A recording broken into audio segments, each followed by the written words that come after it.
Clerk, roll call, please. Mr. Conway. Here.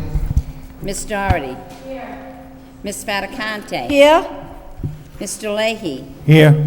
Ms. Martin. Is absent? Here. Oh, yeah. Mayor Caulfield. Here. Mr. Larry, I'm Yeah, sorry. Jim Larry's here too. Here, thank you. 7 present. Under special order of business, we'd like to put the spotlight on education, the American Federation of Teachers Center for School Improvement, in collaboration with the Lowell Public Schools and United Teachers of Lowell Effective Leadership for Academic Achievement Institute on August 24th through the 27th, 2009. Who would like to address that spotlight on achievement? Madam Superintendent? Yes, this was a professional development opportunity that we provided to many of our administrators and teachers last week for 4 mornings. The American Federation of Teachers out of New York sent up 5 representatives to offer professional development to our staff, basically setting up our teams of teachers and administrators at school-based level so that they can come together this fall and look at their data and literacy and numeracy and work collaboratively together. And this particular model really actualizes everybody's full potential so that we are able to move our district forward in improving our schools in an expedited manner. So it was an absolutely professional development opportunity that people are speaking very highly of, they're very excited about, and we do think that it was very successful. Dave? Yeah, thank you, Mr. Mayor. I was fortunate enough to go up there. I saw it in the packet, and I thought I'd go up there and take a look, because again, when you're talking about professional development, it certainly is important for helping our district move forward.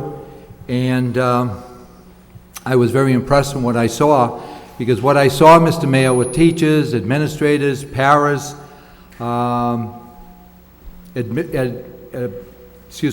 also principals, and they all were sitting at the same table, should we say. They're all trying to work together for the common goal of a better education for each one of our students. And I noticed that the group came from New York, and as a matter of fact, when they came in, I think one of the individuals was rather late, and he said he went to a Red Sox game the night before, and he said that he was a Red Sox fan, which I kind of doubt that, to be quite frank with you, Mr. Mayor. But anyways, I have a couple questions I would like to ask the superintendent, if I may, Mr. Mayor. I only stayed just for a little while, but could you, Madam Superintendent, talk about the quality of this professional development? Because a lot of times we do have professional development, and quite often it falls shy of expectations, and I'm just wondering how these people did. The evaluations for the 4 days were very positive, and it was the same professional development that Bill Samaras, myself, and Paul Georges went to in New York City, sponsored as well by the AFT, actually Massachusetts AFT. This was sponsored by the federal branch. And the quality of the professional development, everybody was very, very impressed with it. As well, it tied in very nicely with the NISL training that our administrators throughout the district have had training in the last few years. So this initiative really builds very nicely onto that collaborative work and bringing people together so that they're engaged and involved and take ownership and responsibility over the achievement of their students in front of them. One other question, Mr. Mayor. Again, I think were there 6 or 7 individuals that they brought? There were 10. Oh, 10, I'm sorry, 10 individuals. What kind of money did this cost the district? My understanding is that the AFT sponsored the event to a tune of approximately $60,000 a day. Paul Georges is in the back of the room, and they were very generous with us, and I know the local UTL sponsored the refreshments for the days as well. Since it is, we're highlighting this particular situation, and I think that Paul Georges was very instrumental in helping it out, and it sounded like it was an excellent opportunity for our staff. I'm wondering whether, if it's allowable, if Paul Georges could come up and just make a couple comments on on those 4 days, because they obviously were very important to our school system. Of course, and Mr. Georges can offer many comments if he would like. Thank you, Mr. Mayor. I need a suspension of the rules. Mr. Georges? I need a second. All in favor of the suspension of the rules signify by saying aye. Any opposed? The suspensions are in order. Mr. Georges? Thank you, Mr. Mayor. I think, what's important about this work is it was directly connected to the TELS data a year ago. The UTL surveys took place over a couple of years before, but last year the state-sponsored TELS data indicated that the greatest need that we needed to address was the culture and climate of the school system. It had to do with empowerment of teachers to feel as though they were critical decision makers in trying to solve problems at individual schools to improve student performance. What ended up happening was Tom Gosnell, who was president of AFT Massachusetts, was aware of the new superintendent coming on board. He had attended a conference that we had attended with the Rennie Center at Harvard University, talking about collaboration. Based upon that, he was well aware of the initiative that came out of Washington, primarily through the New York people, but it was AFT National, that was focusing on this collaborative piece of team building, using data to make decisions, and so on and so forth. He, at that point, invited us through AFT National to go to New York, and Bill Samaras and the superintendent and I went in New York, I guess it was last February. We were very impressed by what we saw, and they knew we were enthusiastic, and they were enthusiastic about us and the relationship that we had developed, and consequently, that's where a discussion started about bringing up the same trainers that trained us down in New York to come up for a 4-day period, and that's where the planning started. I will say that I think Gene Franco and Katie McLaughlin, our executive VP, were extremely instrumental in putting this piece together. They worked very hard to try to get this to work. We knew we had some stimulus money so we could pay the teachers for doing it, but this was all done free with the AFT Mass, AFT Mass and AFT National. We also know that there's a wealth of professional development available through AFT. Gene has been exposed to it through the Quest conference this summer, where a number of administrators and union people went to New York, Washington rather. I get confused sometimes because I'm all over the place, but the point was, at that point, they were exposed to what they call ER&D offerings, which are a series of offerings, professional development offerings. And later, we sent 6 of our members down to Maryland to be trained as facilitators to be able to utilize those courses here in the future. So it's exciting and it's expansive. Teachers and paraprofessionals, administrators, central administrators, principals, all staff members at the schools participated in the training up at the Stock-Loser, and from all accounts, they were absolutely thrilled with the results. I think Joan Devlin, who was the person, our contact in Washington, pointed out that Chris and I did not get the greatest applause. The facilitators got the greatest applause from the participants. So there's a lot of excitement about it, has real great promise, has a really good track record in moving systems forward, and it allows the people who know the most about the kids they're teaching, and that is the teachers in those schools and all the other adjunct, faculty at that school, to make the critical decisions to move that individual school forward. So it's exciting. I think it's going to be very productive. We're very happy that you're responsive to it, and appreciate the fact that this work is being done, and I think all the staff members are very excited about how this will change and transform our system in the future. So I think I've said probably enough, but if you have any questions, I'll gladly answer. Thank you, Mr. Georges. And before you leave the podium, I would like to comment on the wonderful seminar we had Monday morning at the auditorium with the superintendent, her staff, members of the school committee, the United Teachers of Lowell, the administrators, cafeteria custodians. It was a wonderful morning. And I think I neglected to say that the old cliche, it's us against them against us, that didn't exist, and I don't think it exists anymore. And it's a wonderful feeling to form a partnership, knowing that we have 13,500 students to educate, and we're on a positive road to make that happen. I want to thank you, Mr. Georges, for being here. You're welcome, Mr. Mr. Coughlin. Conway. Just very briefly on that, Mr. Mayor, it's the first time in many years that we actually got together as a staff. And I found that, you know, for a number of years, the teachers used to get together, but this was a little unusual to, as you just mentioned, to have all the different categories all together in that room. And I know that I've received a lot of feedback, and it was all positive because they all felt that they were part of a team, and nobody was left out, which I think was extremely important. So I congratulate the superintendent and her staff on putting that together, because I think it was a perfect morning. Yeah. Thank you. And I know the Lowell Sun reported on that morning, and the reporter in his story indicated there were a couple hundred people in attendance. It was a couple thousand people in attendance.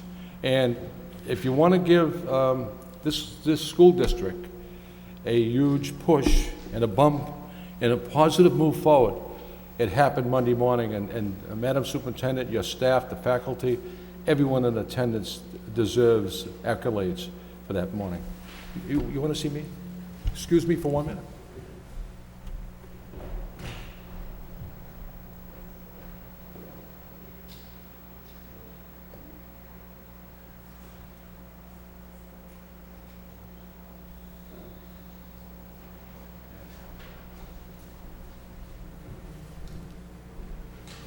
I'm sorry, but I had to find out, there was a car blocking another car, and I had to find out who owned that car, and the police department has notified me who owns the car.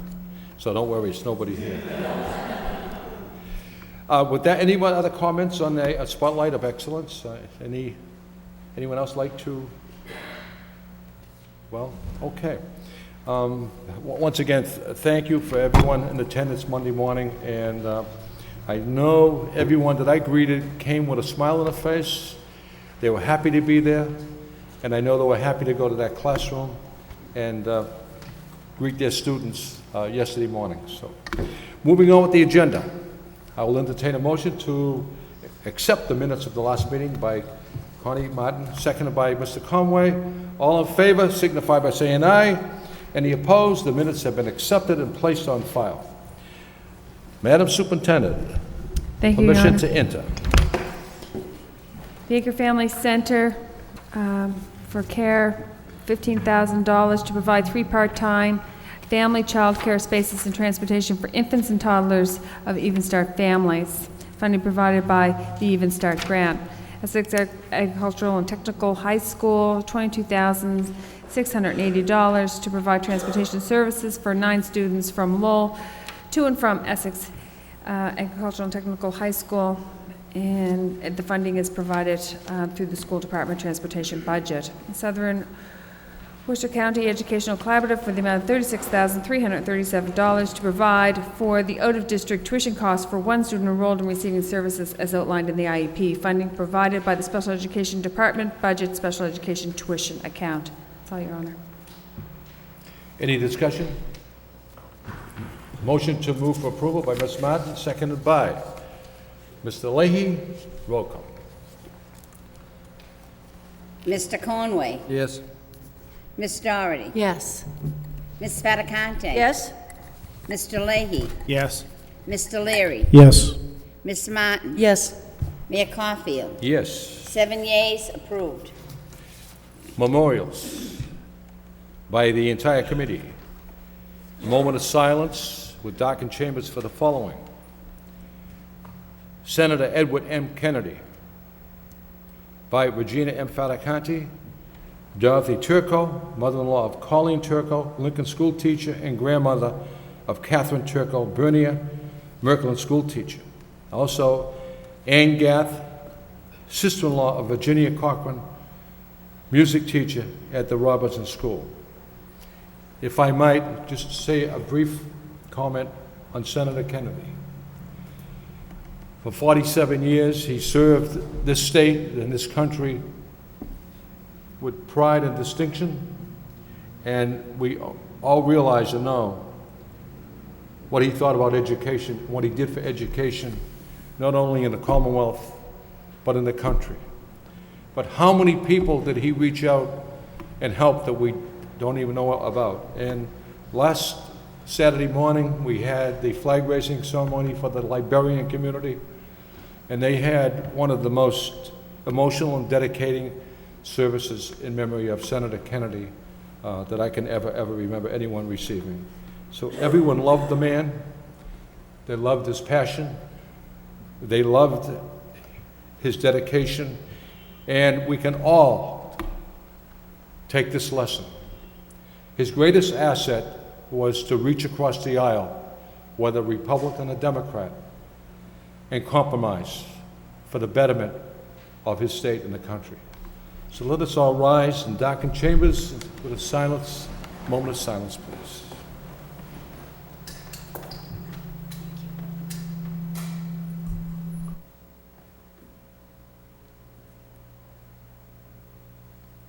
May they all rest in peace. Thank you.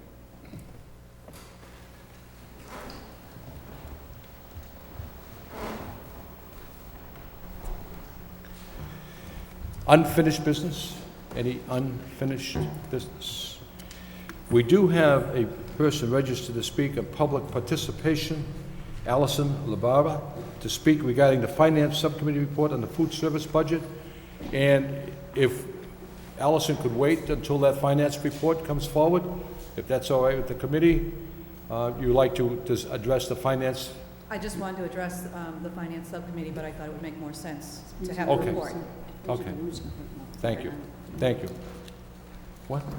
Suspension of the rules, the thing on the floor now, is the finance subcommittee. We will hear Ms. Allison during the Finance Subcommittee meeting. Motions by John Leahy. Request the superintendent to make available to parents a list of Lowell Public School tutors that parents can access. Seconded by Mr. Leary. On the motion, John. Thank you, Your Honor. If we could just, I don't know if we do or if we have an extensive list, but if we could just come up with a list so that parents from each school can contact their principal or their teacher and just ask them, you know, if they're looking for extra help in whatever subject, just that if we could make available a list of tutors. It could be tutors from that school that want to work with those students, or, you know, any school across the district, so. Thank you. Okay, any discussion on the motion? All in favor of the motion signify by saying aye. Any opposed? The motion carries. The next motion by Jackie Doherty. Request the superintendent provide a report to the Finance Subcommittee on long-term use of consultants to the Lowell Public Schools, more than 5 years, including cost, dates and time services provided, nature of those services, and rationale for continued usage rather than building capacity with internal personnel. Seconded by Mr. Conway. On the motion. Thank you, Your Honor. I think the motion pretty much speaks for itself. I don't know how involved this report would be for the administration put together for us, but just off the top of my head, I'm thinking of John Collins. That's a consultant that I've been aware we've been using for, well, the whole 5 years I've been on the committee. And I just think that we need to maybe take a look at these long-standing investments in consultants and see if there's a way to, you know, bring that expertise in-house and save a substantial amount of money by, you know, using the staff expertise that we have. So that's my intention with the motion, and I appreciate it. Thank you. Any other discussion on the motion? All in favor of the motion signify by saying aye. Any opposed? The motion carries. Subcommittee reports. Facilities Subcommittee report and approval of the minutes of August 26, 2009. John Leahy, Chairman. John? Thank you, Your Honor. The subcommittee, Facilities Subcommittee met at the meeting with myself, Mr. Leary, Ms. Doherty, Superintendent of Schools, and Jay Lang, Assistant Superintendent of Finance. First on the list was, we talked about the Varnum Elementary School disposition. We got a report from Mr. Lang and the superintendent that the Varnum School is not needed for educational purposes for the school department. Mr. Lang was going to check with the MSBA to see if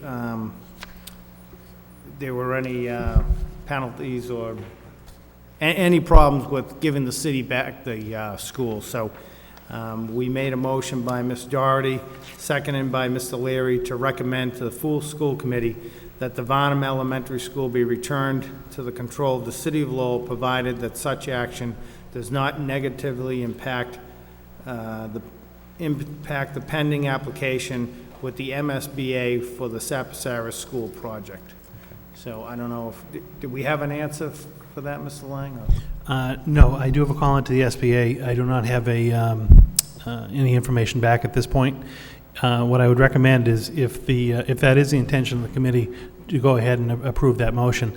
And then when the SBA does get back to me, if indeed that's not going to have an impact on our Sapasaris application, I would put a formal vote back on a school committee agenda to relinquish the building back to the city. But we wouldn't be doing so tonight until I get that word from the SBA, because we don't want to jeopardize the Sapasaris application. Okay.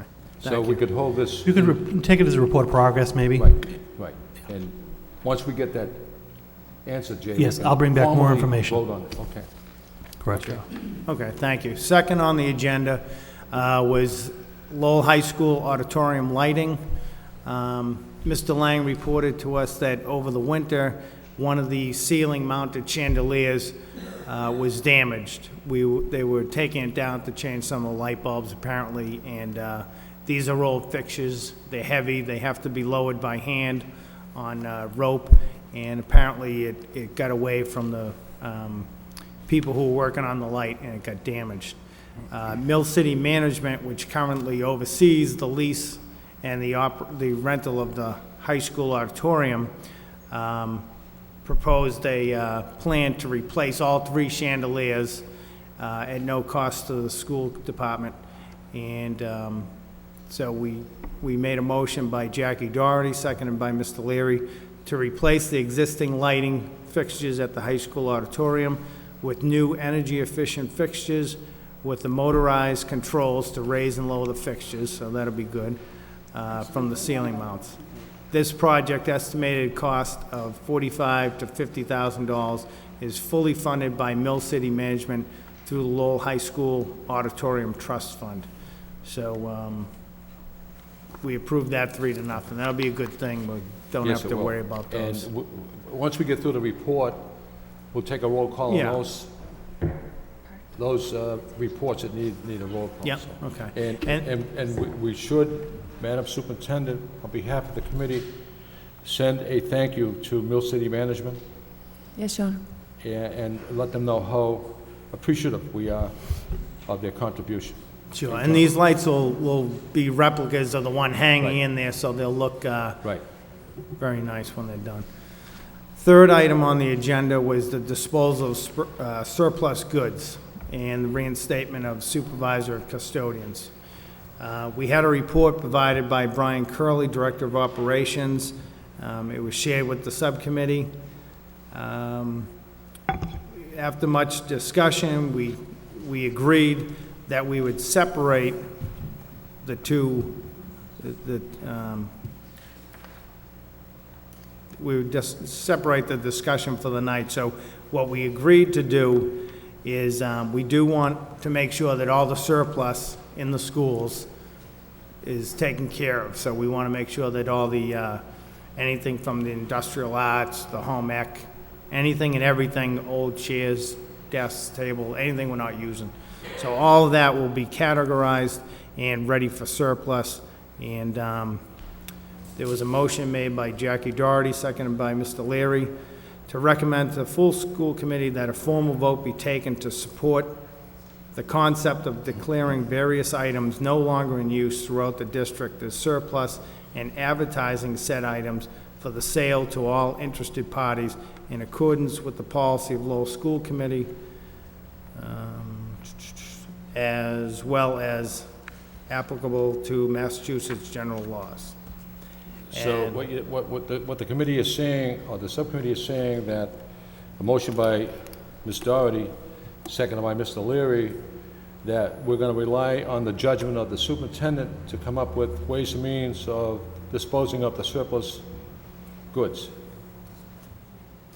Right, actually, that was the second motion made by Ms. Doherty, to request a recommendation and plan from the superintendent pertaining to the reorganization of staff to accomplish this initiative if approved by the Lowell School Committee. So if we approve the first one to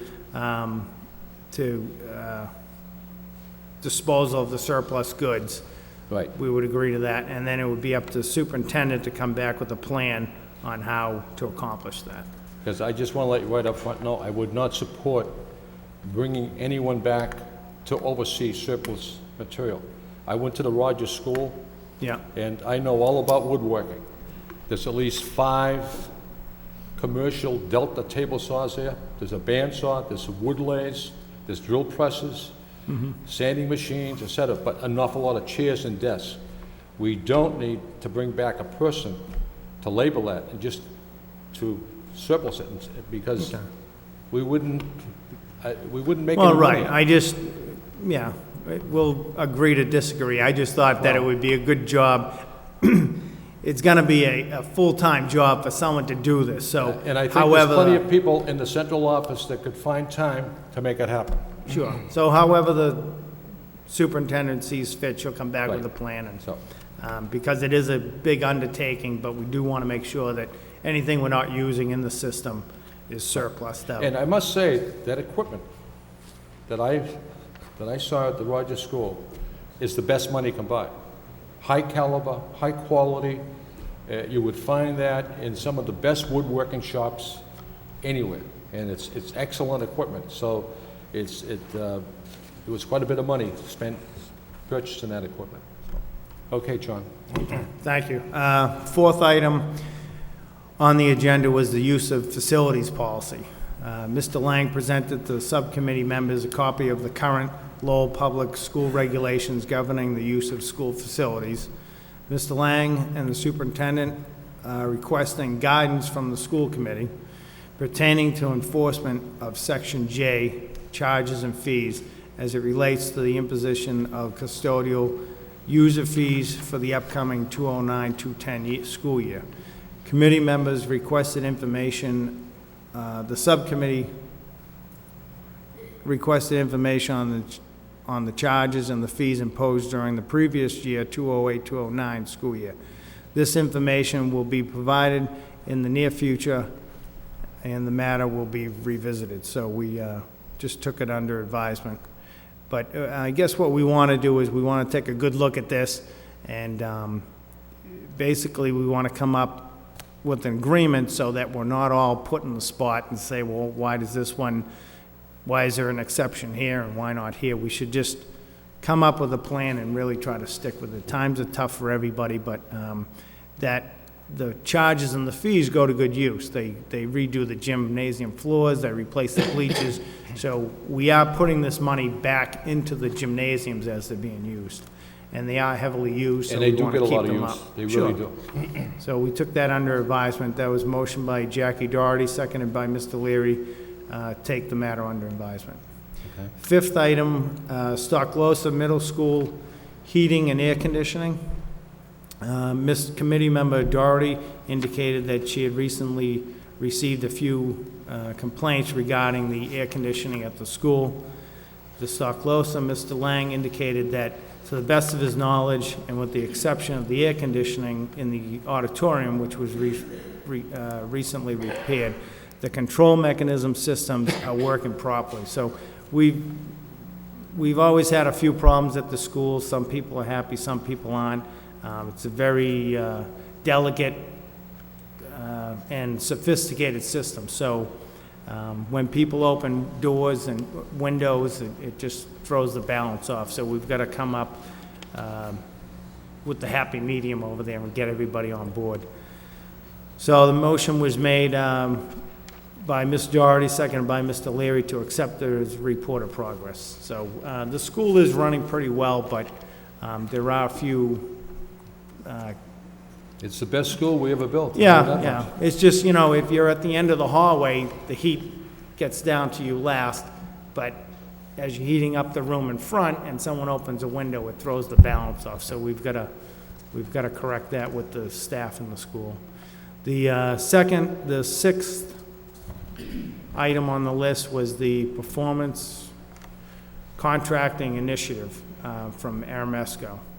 So Mr. Lang updated the subcommittee members with the status of the performance contracting initiative currently underway with the city manager's office.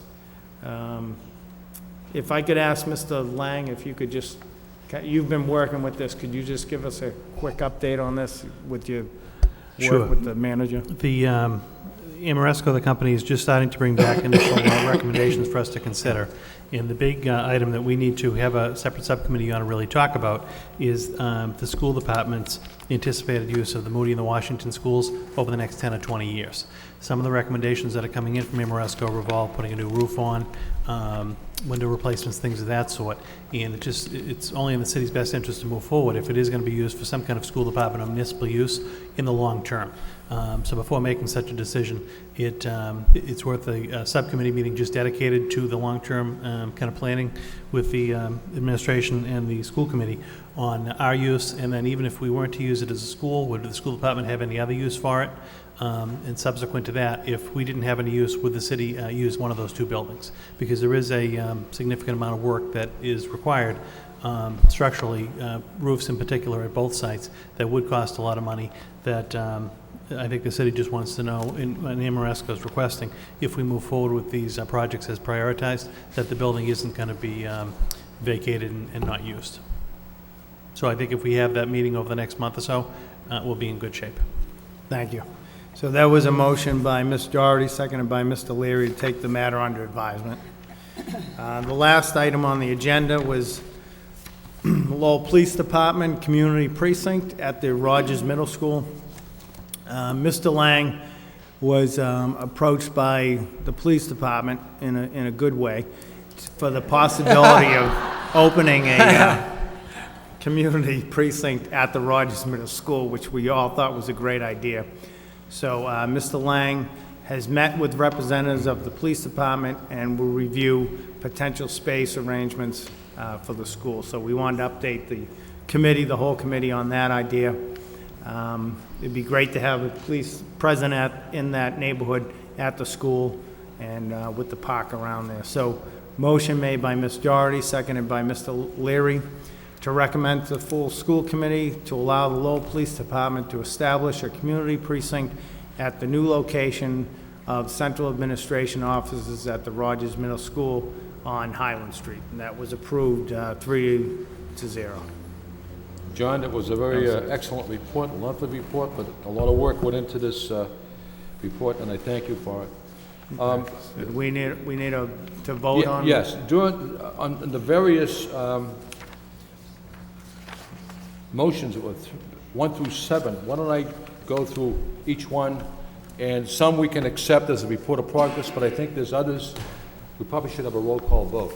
Sure. So on number 1, we want to more or less table that and accept it as a report of progress. Does anyone have a problem with that? Motion for report of progress, Your Honor. Motion by Ms. Fatakany is a report of progress. Also by Mr. Leary, seconded by Mr. Leary. All in favor signify by saying aye. Aye. On the Lowell High School auditorium lighting, I think a roll call is necessary to adopt that. Motion to accept. Motion to accept by Ms. Fatakany, seconded by Mr. Conway. Roll call. That's on number 2, the Lowell High School auditorium lighting. Mr. Conway. Yes. Ms. Doherty. Yes. Ms. Fattacante. Yes. Mr. Leahy. Yes. Mr. Leary. Yes. Ms. Martin. Yes. Mayor Caulfield. Yes. 7 yeas, approved. On number 3, there are 2 motions that were brought forward, and I think both of them deserve a roll call because we are bringing forward ways and means of distributing surplus equipment. There's money involved and so forth. So Motion to accept. motion to accept The and first move motion. forward by Ms. Fattacany, seconded by Ms. Martin. The roll call would encompass both motions. Is that okay? Any problems with that, or you want to take them separately? I'm good. Okay, roll call on both motions. Thank you. Mr. Conway. Yes. Ms. Doherty. Yes. Ms. Fattacante. Yes. Mr. Leahy. Yes. Mr. Leary. Yes. Ms. Martin. Yes. Mayor Caulfield. Yes. 7 yeas, approved. On the use of facilities, number 4, if you'd like to take a roll call on that, we could, or we could just accept as a report of progress. Report of progress, Your Honor? Report of progress by Ms. Fattacani, seconded by Ms. Doherty. All in favor, signify by saying aye. Aye. That has been accepted as a report of progress. The Stockloza Middle School Heating and Air Conditioning, accept that as a report of progress by Ms. Martin, seconded by Mr. Leahy. All in favor, signify by saying aye. That has Aye. been accepted as a report of progress. Performance Contracting Initiative, EMESCO, accept that as a report of progress by Ms. Martin, seconded by Mr. Leary. All in favor, signify by saying aye. That report has been accepted and placed on file. And then on the last article, number 7, Lowell Police Department Community Precinct, I think that deserves a roll call. Move And- approval. And I can't think of a better location for a police precinct in that neighborhood. And I attended a opening of a new police precinct this morning on West 6th Street in Centerville. Ryan McGowan offered the space at no charge to the city. It's bright, it's illuminated, it's right there, right by Gagnon's, a hardware store and low provision, and it's gonna serve that neighborhood immensely. This will too. So why don't we take a roll call on number 7, the Lowell Police Department Community Precinct at the Rogers Middle School. Roll call. Okay. Ms. Fattacani, approve. Who seconded it? Second. Okay. Oh, which one? Second. Okay. Mr. Conway? Yes. Ms. Doherty? Yes. Ms. Fattacante? Yes. Mr. Leahy? Yes. Mr. Leary? Yes. Ms. Martin? Yes. Mayor Caulfield? Yes. 7 yeas, approved. The Finance Subcommittee, Chairperson James Leary, Jackie Doherty, and John Leahy will present a subcommittee report, and then Allison Laraba, I hope I pronounced that right. If you'd like to speak after the presentation, you're welcome to do so. Mr. Leary? Sure. Attending the meeting, the Finance Subcommittee was myself, Jackie Doherty, and Committeeman John Leahy. In addition, we had the Superintendent of Schools, Chris Scott, Assistant Superintendent of Finance, Jay Lang. We did the Assistant School Manager, Michael Cassidy. In addition, we had Robert Degnan, the Food Service Director. So we had a pretty large contingent of school employees. We covered, initially we were supposed to be covering 5 items. We covered 4. The third item, which was status update and recommendations pertaining to the special ed, was covered already by the special ed subcommittee, so we didn't touch base on this. The first item will carve out, there was no particular votes, Mayor, regarding any actions. It was report of progress, questions, and additional detail that'll be coming forward on most of these areas. The first was the status update and recommendations pertaining to the Food Service Department reorganization. If you recall, we had a motion back in June regarding a plan to develop, a comprehensive plan to develop a way of attacking the $700,000 plus deficit we had with the food service program. The ideas we put forward in that motion that was accepted by the committee really looked along along the lines of taking inefficiencies and removing them from what we're doing in our existing program, and to utilize some of the expertise of friends of the Lowell Public Schools, not only that, but Dracut School System, Chelmsford School System. And one of the folks that have provided a lot of insight to Mr. Lang, as well as to myself and to other people dealing with this, John Dakota, was Mr. Dan Squalia, who has a lot of expertise. His family has been in the food service industry forever, and he did it free of charge just because he's concerned, and his wife works in the school system, et cetera. So I want to thank him publicly for taking the initiative, just talking out some of these ideas with us as we go forward through the process. What we were looking forward to having at this meeting was a complete, I guess initially a plan to begin a reorganization. What we've done and what we've realized that this is going to be a step-by-step process that's going to take more than just one meeting and more than one review. It's going to take a little more time to put something together that not only saves cost, but provides a high-quality food product that we want, that everyone wants for the students within the Lowell Public Schools. The first part of the program, Mr. Lang articulated based on the school committee's budget actions at the end of last budget year, that we had to eliminate approximately $113,000 in costs, which we did essentially through employees and through removing hours, et cetera. That was a directive based on the cut from the Lowell School Committee.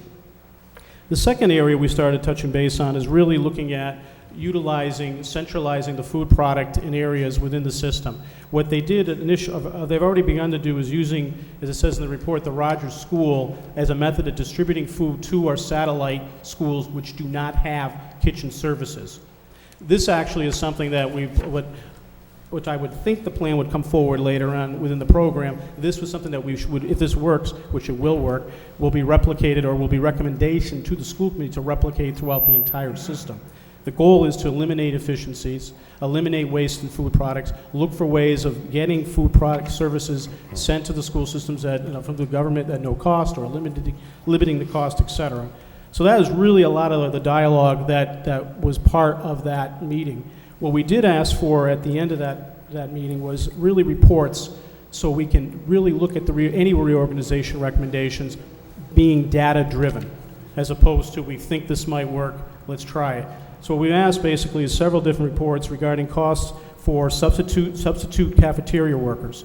We have right now, similar to what we do with the teachers, if a cafeteria worker calls in sick, we have a substitute list. Ms. Doherty pointed out that was a concern, and I think we all agreed with it, that why are we calling substitutes for cafeteria workers? Why aren't we moving folks within the department to areas where we may need additional personnel? So we're going to run a report and take a look at that to see if we can find savings there, which I think from talking to a lot of the experts, you're going to see significant savings in that area.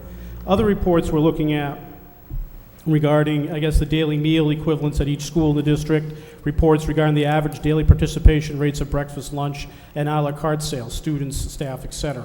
We're looking really to see exactly where there's waste and to eliminate it. I think once we get this data, we'll be able to the committee will be able to look at recommendations from the administration to see how we can implement ways of removing the waste. I think this is going to have a significant savings. So I think it's a work in progress. There's a lot to do. I'm pretty, I'm confident from everybody that I've spoken to in regards to this will achieve the ultimate goal of removing $700,000 or more out of deficit and looking to put this program into the black. We anticipate having another meeting regarding this at the end of the month or the very first week of October when we can look at this data. We encourage any ideas that folks may have regarding this. Again, the goals are simple. Reduce the deficit, which we will do. Provide a high-quality food product to our students. And I think this is, from everything I've heard from every expert, every school system I've touched base with, it's a very doable goal. Thank you. I guess this is one point people might have questions, or if public participation might be a good point to break it up and do it right now. Ms. Fattacani? Thank you, Your Honor. Through you to Assistant Superintendent Lang, Mr. Leary just stated that you're going to be looking at whether or not we're going to need all our day-to-day subs in the food service area, and that Ms. Doherty had indicated that some of those people wouldn't be needed. You just move some people around. That would incur some layoffs, is that correct? And that's my first question. My second question is, we have could you tell me how many people actually retired or were laid off from this program? Sure. Thank you. Well, to answer your first question, I'm starting by just looking at what the actual substitute costs were last year, and I think address that a little bit better when I address your second question. There are three types of employees in the food service program. There's then there's the civil service employees. There's what's considered permanent cafeteria employees. And those people bid a particular location, a particular permanent job, and they report back to that job on an annual basis. So there were no permanent employees that were displaced as a result of any of these budget actions. There were 6 permanent employees that either retired or resigned over the course of the last school year. Those 6 positions were not filled. We're trying to, through attrition, save and do our cutbacks to personnel as much as we can. But every permanent employee that worked last year was called back to their position this year. There were a handful of permanent employees that had bid into the Rogers School. Obviously, with the Rogers School closing, they have been assigned other permanent positions in the district. But again, none have been displaced. Your second category of employee is what we term annually placed employees. So these people come in on an annual basis and sign up indicating that they want to work in the food service department for something less than a full-time job. So these are our hourly employees. They range from, I think the lowest we have is probably 3 hours a day, which would be a 15 15-hour-a-week employee up to maybe 20, 25 hours a week. There may even be some 30s, but it's less than full-time employment. And these people sign up annually, and then they're placed in a particular position at one location for a set number of hours for a particular year. And that's all done based on need and total food counts and enrollment and whatnot. There were 12 of those people that did not get called back to positions from last year. Now, 6 were due to the fact that 6 of them had filled in for the people last year when they retired or resigned. So through the actual attrition of the permanent position, those 6 didn't come back. So in 12 in total, what they end up doing is moving to the top of the third category, which are your call-in employees. So on a daily basis, if you have a particular person, this is all seniority driven, so if you have a particular person that calls in sick, you go to your call-in list, and again, based on need and demand, you would call those employees in. So if people have indicated that they do want to work and they've signed up to work for the year, if they didn't get placed in one of these annually placed jobs, they go to the top of the third category. The people that I see really being affected by this would be people that last year were only call-in type people, only like day-to-day substitutes. If they're further down the list seniority-wise, obviously they now have 12 people ahead of them that are going to be called before they would on a particular day to cover. But I hope that addresses some of your questions. Just a couple more questions, Your Honor. Through you again to Mr. Lang. I understand that a couple more questions. The numbers are up at the Freshman Academy, yet we lost a person there. And when we're talking about the purchase of, the collaborative purchase of food, just what kind of food are we talking about? At the particular on the collaborative issue, we were part of, normally we bid, and the item that was discussed at the meeting was milk. So normally as a district, we go out and produce bids each year for product. And we had always bid milk just individually as the Lowell Public Schools in the past. But last spring, our food service director and assistant business manager, as part of the Greater Lawrence Ed Collaborative, which we're a partner of, got involved, and there were a number of districts, I think it was 10 or 12 districts, that put their quantities together for the bid, and we received much better pricing as a group than we did individually. So we took advantage of that bidded purchase. So my question was, what kind of food are we buying? It's milk. Milk. That was our milk. Just strictly milk? As part of the particular bid we spoke about the other night, correct. Okay. I believe most of the other product we just bid ourselves, but milk was done as part of a number of communities getting together to do that. And can you tell me about the loss of a person at the Freshman Academy, yet the increased numbers of students? Because that just creates, because remember what happened, Your Honor, at Lowell High School? We had so many students at the same particular lunch that students didn't have a chance to get outside, students didn't have a chance to get a table because there were too many at the same time. So my concern is having that happen again. Right. That is something I'm going to have to, do you mind if, or that is something I'm going to have to check on. When we do these staffing assignments for the high school, it's done the high school in total, so I don't know particularly what the numbers for the main building are or what the numbers for the Freshman Academy are. Those numbers are consolidated, but I'd be happy to check tomorrow and get back to you. The overall enrollment at the Freshman Academy, it's my understanding, is actually down this year. I'd have to look and see what the actual food sales are, but that would be a trend of our 8th graders coming into the 9th grade, but I can check on that for you. Mr. Conway, then the superintendent, right? Yeah, thank you, Mr. Mayor. Through you, Mr. Mayor, to Mr. Lang. How can you move one person to another spot without creating a problem? In other words, from point A to point B, how do you move an individual and not create a problem at point A? Do you understand what I'm saying? In other words, if you need someone to fill in a particular area, you're saying that you can take someone from another area and then fill them in. Is that correct? No. Is that what we're talking about here? That's what I said, actually. That's not what Mr. Lang said. What I said, there were some ideas thrown around, discussing things and looking for reports so we could look and do it from a data-based decision-making process. So it was an idea. No recommendations have come anywhere. So no one actually, Mr. Lang actually didn't say it. I said it because it was an idea that was thrown around throughout the meeting. Nothing that we even know would work. We don't even know what the data suggests at this point. I think the key is data-driven as opposed to we think it might work, we don't think it will work. I understand that. I think that, again, this is just a discussion. So I just want to try to get some information. And it's possible I might disagree, but I think that we can certainly disagree in an appropriate fashion. My concern there is, and I think, once again, if we take somebody from point A and we put them over in point B, I think we can obviously create a problem over there in that station, wherever that individual may be. Because I'm sure that the cafeteria ladies set certain things up in such a way to make it as effective as they possibly can.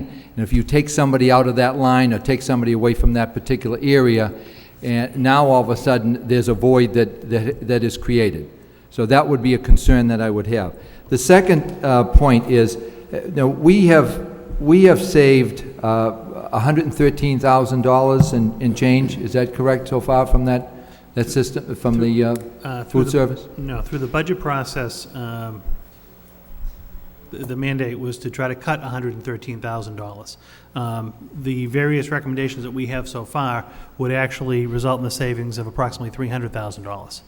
And again, I preface that in the subcommittee meeting by saying we do have to get into the first week or two of school, because of the Rogers closure in particular, and your students being dispersed to other middle schools. I need to get a week or so, week and a half of data to actually look at all of our student enrollments, look at all of our lunch counts at the various schools, and possibly then make an adjustment that will last for the rest of the year at some of those schools. But I need a couple of weeks of data before I can really do that. So do we don't know at this point how many less cafeteria workers there are at the high school?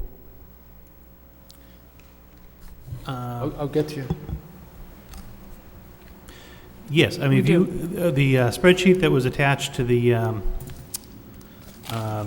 subcommittee report indicates that there were 3 less cafeteria employees, 2 32.5-hour employees and a 25-hour employee less this year than last year. That's at least what's happening for the start of the school year. And again, the high school will be assessed the same way the elementary and the middle schools will, a week or so into the school year, to figure out if that's going to be sufficient or not. And just one last thing, I indicated in the subcommittee meeting, certainly if we need to bring on additional staff at any location, that's going to cut into that $300,000 savings. That I was confident that we would realize at least the $100,000 savings. But that was a buffer as we get into the school year, and I need to reassign or relocate staff. We may have to have additional people come back. I just won't know for a week or two. I think we're going to have to take a very good look at that, because if you take a look, and I think one of my colleagues just alluded to it, the fact that we're moving approximately 3,000 students through that cafeteria at the high school within a short period of time.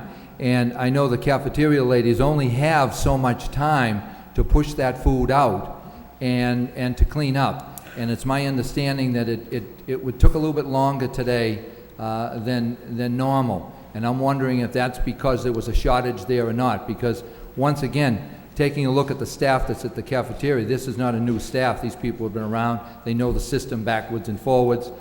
They know where they can cut corners. They know probably the most effective way they can do things. So I think that what we have to do is take a good look at that we're not shortchanging that staff, because once again, if you have a backlog of 400 or 500 students, and you have another 500 students waiting to get into that cafeteria, now we're running into a safety problem too. So I think we have to be very, very aware of that situation. Thank you, Mr. Mayor. Madam Superintendent, and then Jackie Doherty. I guess basically Mr. Conway has just explained the concern that was raised the other night at the meeting, that this was going to be revisited over the next 5 school days. So I just wanted to concur that we share that concern, and we are going to address it. Thank you. Ms. Doherty. Thank you, Your Honor. Just a couple of comments. I want to agree with my colleague to the right that he makes a good point about the timeliness of the delivery of the lunch, because our children already don't have enough time for lunch. Even those who bring their lunch, they're wolfing their food because it's a very short time frame. And also, as the superintendent pointed out, this was a first step. We're going to be reevaluating. But in addition to that, I've got some comments I'd like to make as, you know, a member of the subcommittee and someone who's very concerned about the food service program as a whole. I think that this first step, which was to look at reducing staff, it's not going to solve the problems. We cannot solve this deficit on the backs of our employees, but it is a necessary step, and I'm going to go back to the high school example. As this committee knows, we cut 25 teachers from the high school based on enrollment decreases. So one would assume if you've got less students in the classroom, you have less students in the lunchroom as well. I mean, that said, we'll have to see what the reports come back after we finish a week or two of school. The other side of this that has me really concerned is that we had a group from our food service employees union, and they went out, they did this nice little report. They went and visited Cambridge and Salem, two cities that were able to show significant savings in their food service program, not solely on the backs of their employees, but looking at collaboratives, as we discussed at the meeting, buying milk in bulk with other communities, saving money that way, reducing paper costs, using trays that could be washed instead of just disposed. You know, all these pieces of information out there.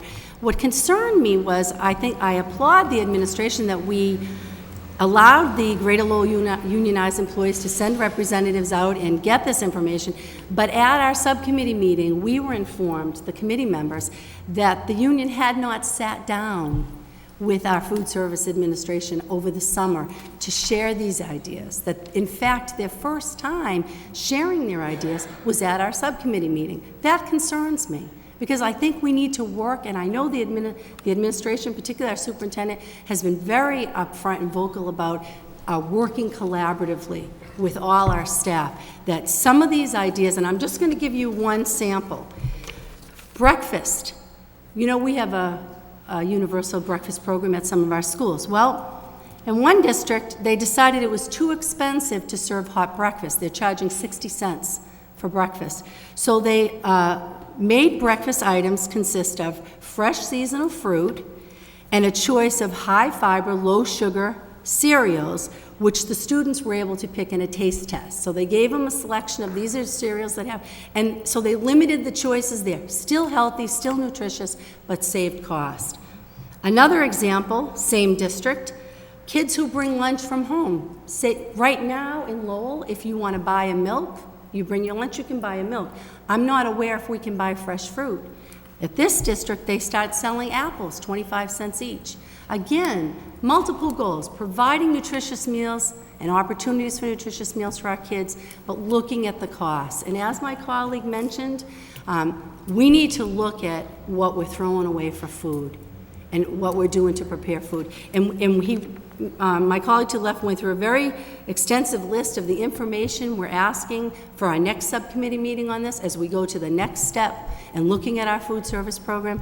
And I would add to that list, which was not in the notes, I'd like to see a budget.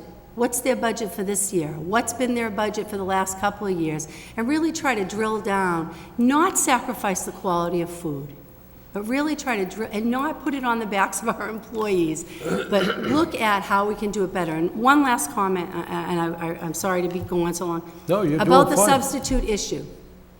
My concern is we have to have substitutes for our teachers. You cannot have 25 kids in a 5th grade classroom without a teacher there.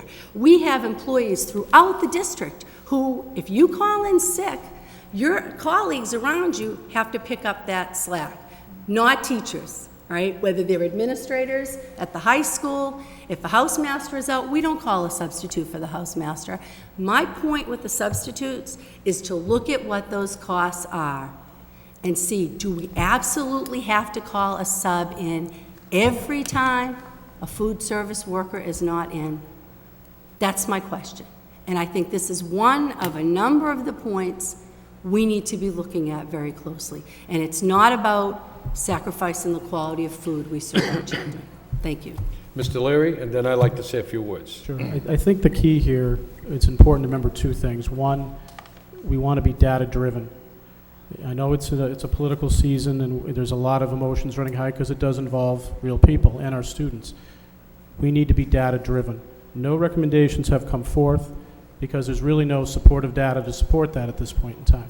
So once we have the data, I think that'll be a good time to sit back and really look through it, look through recommendations that are going to come from the administration, and then make decisions. It's not going to be easy, because none of the things that we've done as a group over the past year or the past few months have been easy. They've been very challenging for each and every one of us, and I know I've listened to all of you in the past. None of you liked what we had to do. We were faced with a goal or not a goal, an obligation of cutting $8 million. It wasn't easy for any one of us. I know it was painful for all of us to do. A lot of us watch programs that we care deeply about get affected, and people we care deeply about get affected. It's not easy.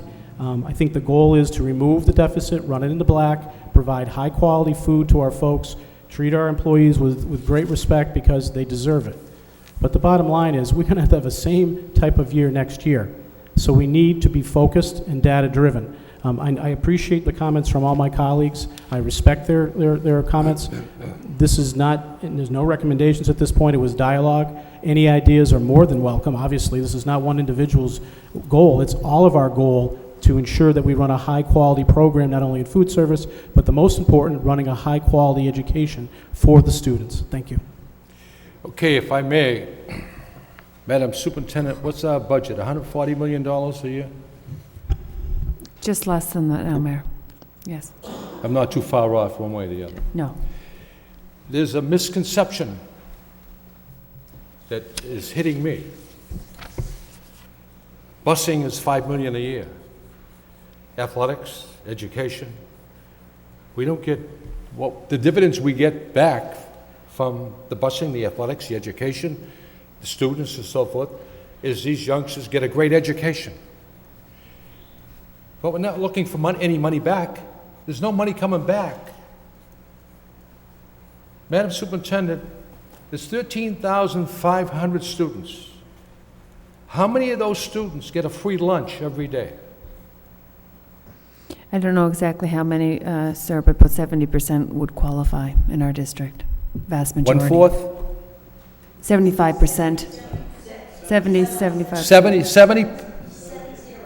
70%? Yes. Well, that's your deficit. You can't prepare food, present the food, and whether it's tons of food you're serving, there's only 30% of the students paying for that food. You can't look at the cafeteria worker and say, you're causing us a deficit. That's not true. And if you want my honest opinion, it's management over the food services. My office received a few complaints about one freezer in one particular school. The freezer went down and they had to throw all the food out before school opened. And the food was ordered like last year. That's not common sense. And I think what has to happen here, I am all for saving money. My father came from Scotland, so I don't have to really get into it with you. But I'm all for saving money. But let's look at the carrot in the eye and the potato in the eye and say, where is the real cause here? If there's a deficit, of course there's a deficit. There's a deficit in busing. There's a deficit in football. There's a deficit in everything we have in the school department because we offer a service. Can we make that service work a little better? Yes. Yes. But don't try to tell me that we have a deficit in the food department when only 30% of the students are paying for the food. That's what we have to address. So, Mr. Leary, it was an excellent report. Accept the report as a report of progress. Excuse me, Your Honor. I am. And then I'm going to allow Allison Labava to come to the podium and speak. Who accepted the report? I just did that. Accept the report as a report of progress By who? by Ms. Fattacani, And seconded by Ms. Martin. Thank you. All in favor of that report, signify by saying aye. Aye. That report has been accepted and placed on file. Allison.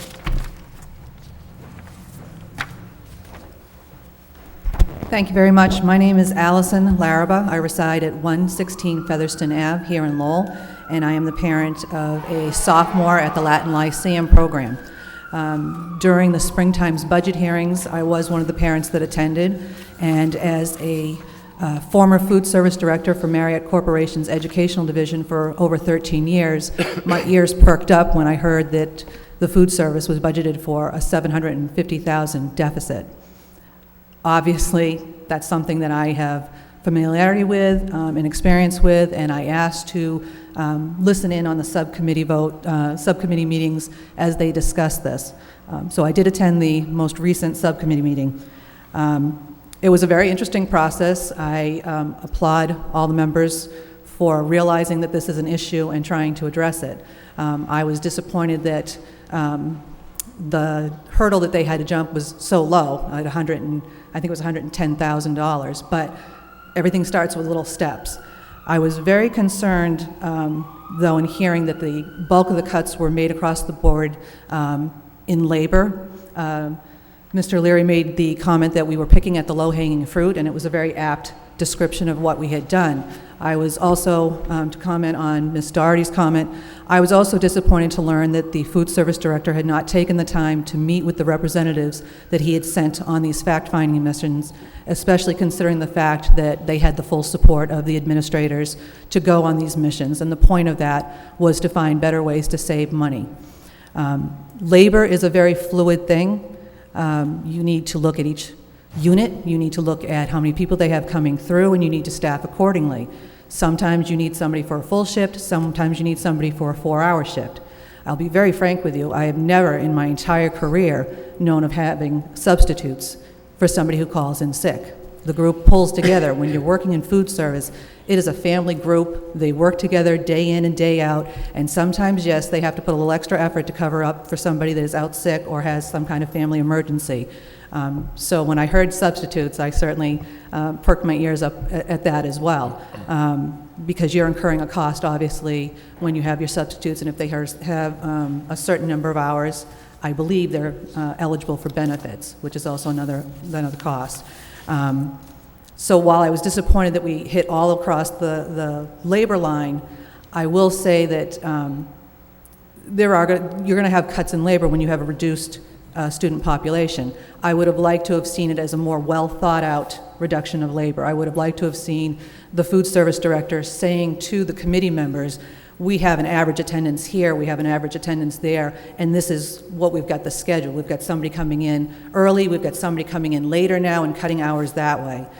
So now they're in the position where they're going to have to wait a couple of weeks to see how everything gels down for their staffing needs, because you've got the beginning of school, you've got new students learning the system, you're going to have long lines in your cafeteria, and again, you're going to have to restaff some of that. So while he does have a number's about 300,000, that may change.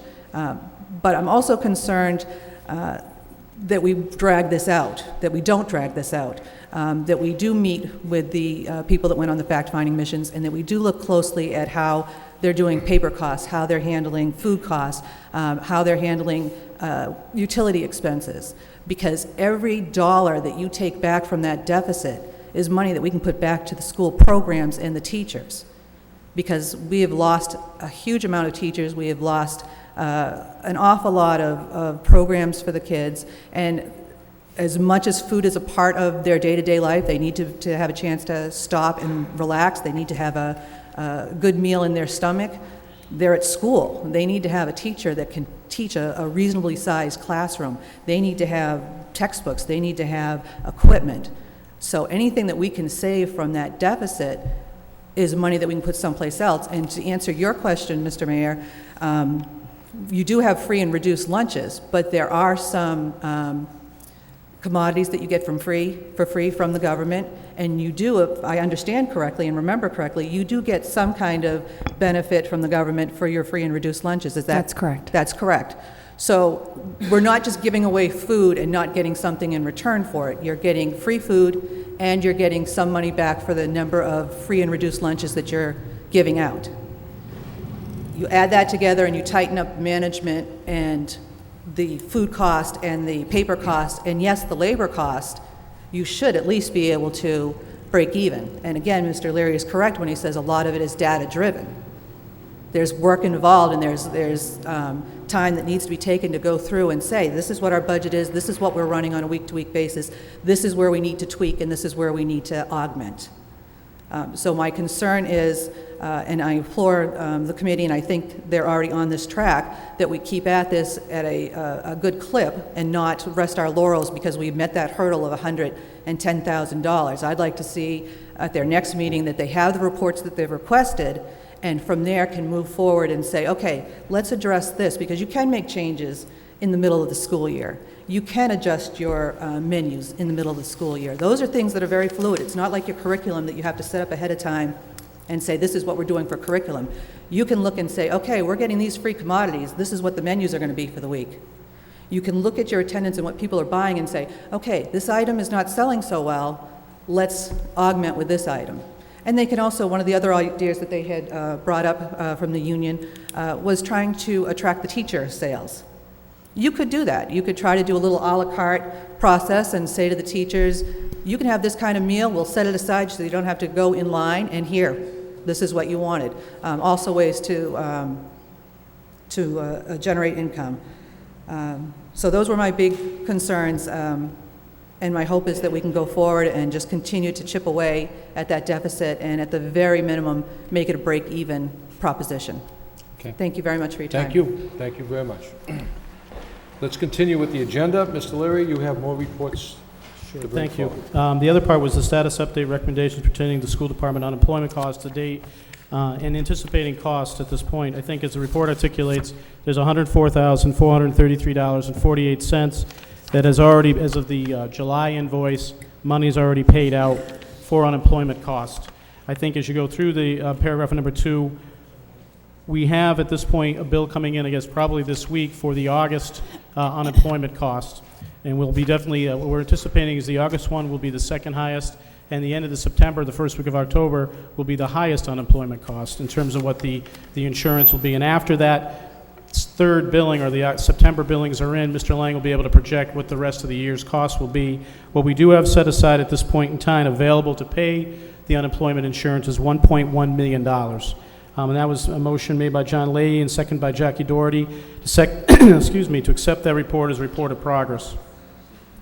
There's a status update and recommendations pertaining to the Central Administration Office relocation of the Rogers School. This is an item that also Ms. Fedicani had an excellent motion on at the last meeting regarding that, the cost involved, how far were we spending along those costs, where were we in terms of making that move. One item that hasn't made it to us yet that needs to make it to us by our Friday packet, Madam Superintendent, is really the outlayer of where everybody's going and the time frame when they're anticipated to be there. We talked about that within the subcommittee meeting, and again, Ms. Fedicani's motion in the subcommittee's review of it is an excellent motion, because we really want to make sure that, moving that number of people, we need to do it in a coordinated way that will, not impact, make as less impact on those folks as possible. So if Mr. Lang can provide that to the committee by Friday in terms of what time frames people are moving over, where they are, et cetera. I think at this point, in terms of costs, there was, excuse me, I apologize. The cost already incurred at this point in time, the budget right now for the move is $150,000. That was made throughout our budget deliberations. Right now, a significant amount of time, I think it was $30,000 has been expended on relocation expenses. The plan is to utilize our own folks, either during work hours or with overtime cost within the, I guess, $120,000 that's left within the budget.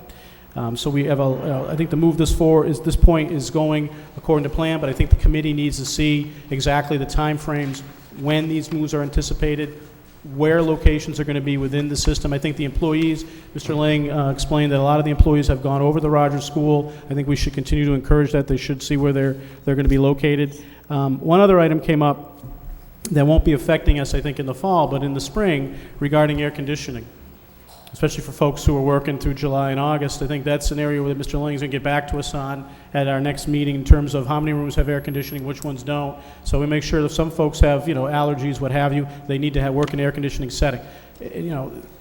That's something that we need to address for folks that are working there year-round. I think we have a lot of air conditioners in a lot of rooms, but not in every single room in that building is air conditioned. It's not central air, and we're not going to pay for central air. But we need to have a plan in place so our folks have a comfort level of where they're going to be working. Again, I think it was an excellent motion by Ms. Fedicani. I think this is a big move for us that creates, it's not a move that was taken lightly. I think we debated it pretty at length. It was a move that had to be made because of the budget costs.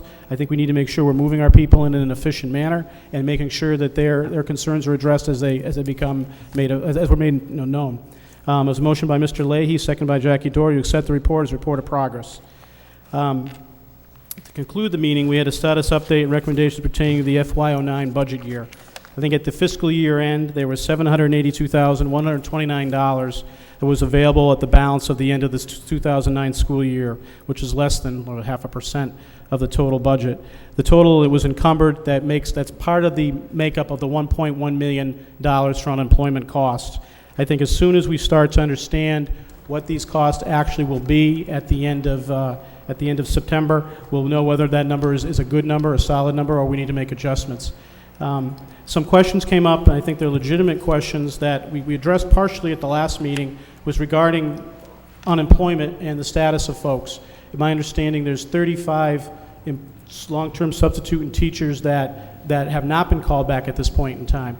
And there was some other discussions regarding how does one qualify for unemployment and what is accepted and what isn't accepted. A lot of that is not controlled. It's controlled by the school department. It's controlled by the Unemployment Insurance Division, or the Department of Labor, Massachusetts Department of Labor. But I'd like to get an explanation, because I was confused with the explanation we had last week. If Ms. Mulligan, Assistant Superintendent Mulligan, through you, Chair, could explain exactly the process we went through briefly in terms of how one derived a pink slip and how one derived a letter saying you anticipated to return to work. And if you did receive a letter saying you anticipated to return to work and you were laid off, what exactly, what kind of ramifications does that have on the school system, if any at all? Is that the entire report, Mr. Leary? Yeah, that's the entire report, I'm sorry. Okay. That was the entire Finance Subcommittee report. If we can get an answer to that question. Any discussion or debate on the report? He wants to speak to Sue Mulligan. Excuse me? He asked Sue Mulligan. Oh, I didn't know. Did you want, Ms. Mulligan, do you want to speak? Oh. It was a long-winded question, but there was discussion during the meeting regarding some employees received pink slips, some received a letter saying, I guess the verbiage was, you'll be, I forgot the verbiage was, you'll be anticipated to be returning to work. But some of the people who received that letter saying you expect a job next year actually were potentially laid off, and I don't know how that occurred, if it's true. You may not have an answer for me right now. We may want to look at that, if going forward. But just kind of the process of what the unemployment process is for us internally in the HR department. I could kind of review that if you'd like. There were 220 people who were laid off at the last day of school. We called back 99 of those people. So it relatively around 121 long-term subs had layoff letters. Because of the lengthy budget season and because of, well, there were a lot of factors that kind of prolonged our hiring process. But during the summertime, we gradually called back a number of those long-term subs until the day that they were actually called back, which is they received their recall letter. They came in, they were hired. They received a letter saying you are hired back for the 2009-2010 school year. According to unemployment, they were eligible for unemployment benefits. What I do many times, not knowing how many open positions there will be during the summertime, is many times if I believe that a person will be called back, I will note on the unemployment form that they have reasonable assurance to a position for the next school year.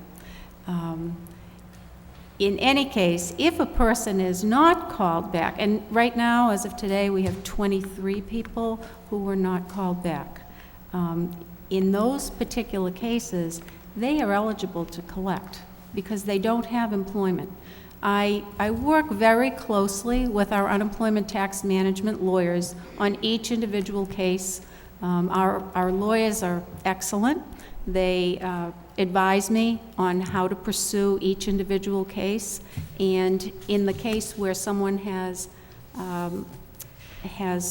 proceeded with an unemployment claim and they are indeed called back, that's when our lawyers will protest the claim and allow for perhaps an appeals hearing that will be conducted probably in October. The process is very lengthy. I hope, does that help to answer your question, Mr. Leary? Thank you. Ms. Fattacani? Thank you, Your Honor. So now, I have less of an understanding because we all received an email from a woman who was denied unemployment by us. So what category would she fit into? And I think that several of us sent the email to you and asked you to look into it. So now, what category would this person fall into? Because she was denied unemployment. Well, let me explain the process briefly. Someone receives a layoff letter, they go to unemployment, and they institute a claim. That claim, I get a form, and I have to check off whether a person is laid off, or they quit, or they have reasonable assurance. So let's just say I say that the person has reasonable assurance. A hearing officer or an unemployment officer takes a look at that claim and decides whether the person has actual reasonable assurance or not. I want to say 9 times out of 10, the person is allowed to collect unemployment because there's no supporting documentation besides my saying reasonable assurance that they can actually have a job the next school year. In the case of several of the people you're referring to, they were able to collect unemployment this summer and will continue to collect unemployment. And I noted that through looking at our unemployment bills. So, But this woman was denied unemployment. We all got the email. Every single member of this committee got the email that she was denied unemployment. So the question, I guess, is what category would she fit into? I guess she would fit into the probably going to get a job again. But as of 2 weeks ago, she still did not know whether she was going to be employed or not. So I'm confused as to why this claim was denied. Madam Superintendent, can you, you had your hand up? Can you Yes, answer? just I think a point of clarification. It is not the school department that denies unemployment insurance claims. It is. Oh, I know that. Okay. Oh, I'm totally, completely aware of that. But something we did got this Yes. denied. So that's the confusing Okay. point. Can I clarify that? Yes, go ahead. From hearing both sides of this debate now for a few weeks, I think part of the issue here is that Lowell Public Schools, for many years, and I think its most recent history goes back 4 years ago, in my recent conversation with Sue Mulligan on this point, and we send out what they call employment insurance letters, that there's a good possibility that we will be able to rehire you. My understanding when I ask, why did we send this letter out? Because ultimately, we don't determine if somebody gets UI, unemployment insurance or not. The school department says that if in fact it is reasonable that we think they're coming back, we do not, if we do not send out that letter, we will incur all of the unemployment costs for all of these 200, let's use this year's stats, all the 200 people that we had to lay off the last day of June, given contractual responsibilities, we would start incurring unemployment expenses for them, even though we knew, for example, that at least 100 of them would be placed in the next 3 weeks. So we could choose going forward not to send out that letter of reassurance, and then this would never happen. That's my understanding.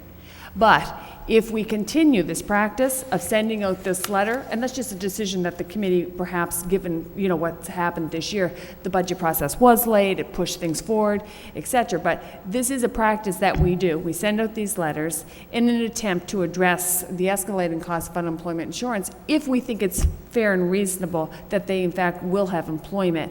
What Assistant Superintendent Mulligan just mentioned, it's my understanding that it is, in fact, an officer at the unemployment agency who determines, in fact, if it is a reasonable letter. If they say it's not, they're entitled to get those benefits. If they say, no, we agree with the school department that you're going to have a job in 2 days, then you're not entitled. So they're the ones ultimately who make that. But I think it's that letter that triggers all of this. I agree with the superintendent. It is that letter that triggers all of it, so I think we have to look at whether or not You want to we're send it. going to be sending that letter. Exactly. Because, as Ms. Mulligan indicated, she knew absolutely 100 of those people were coming back. But in limbo laid another 100 people. Now, it wouldn't probably be such a big deal, but this is, again, a tough economic situation that we're all in, the school department as well as people out on the street. So I guess what we need to look at is how feasible this letter is for us in the future. Maybe some people don't get the letter because we are really not sure of their future employment status. And we know, for instance, I know I'm going to call Bud Caulfield back, so I'm going to send him the letter because I know I'm going to call him back anyway, there's no doubt. But I'm not so sure I'm going to call back Dave Conway. So I'm going to let Dave Conway to get the unemployment compensation, knowing that his potential to be reemployed is in jeopardy. So I think that's the issue here. We probably need to look at a policy that enables us to figure out who gets the letter and who doesn't. And that's very difficult to do, but I think that eliminates this kind of situation. So I'm looking for feedback from my colleagues here about how we want to proceed on this. Ms. Martin? Thank you very much, Mr. Mayor. I think that there's big liabilities on both sides of this issue, and I think we all recognize that, this is not a decision that's going to be made tonight, as we sit here. What I'd recommend is that we move the question to either, I tried to get it to go to finance, but Jimmy wouldn't go for it. Personnel would be fine. And what I'd like to see as we go through this is, it's inconceivable to me that we're the only people in the Commonwealth having this question. Every district has gone through this, most particularly in the last year. So there must be in existence legal ramifications on all this, legal opinions that we should take into account, best practices, whether it's coming out of DOE or other districts, some of the superintendent groups or something along those lines. What I have concerns about is the idea that we choose. Maybe we send this letter, maybe we don't. We need to be involved in articulating a very clear policy. There can be nothing, as we have all learned, HR law, HR policy is not something that invites gray area, and we do not want to be in a situation where decisions are being made that do not have rock-solid backup. Again, along the lines of lessons learned the hard way, we all know that, work needs to be done for this to be put in place appropriately. So I would make the recommendation that this get referred to the Personnel Subcommittee. I would like to see this, it's something we're going to need to resolve. I would not want to be having this conversation in May. Right. So if we could get this wrapped up before, kind of the start of the new year, I think that would give us a reasonable amount of time to get the accurate information and make a well-formed decision that doesn't have to stretch out any further Motion than to possible. refer this to the Personnel Subcommittee, seconded by Mr. Conway. All in favor of the motion, signify by saying aye. Any opposed? The motion carries. Mr. Leahy, you have a question? Thank you.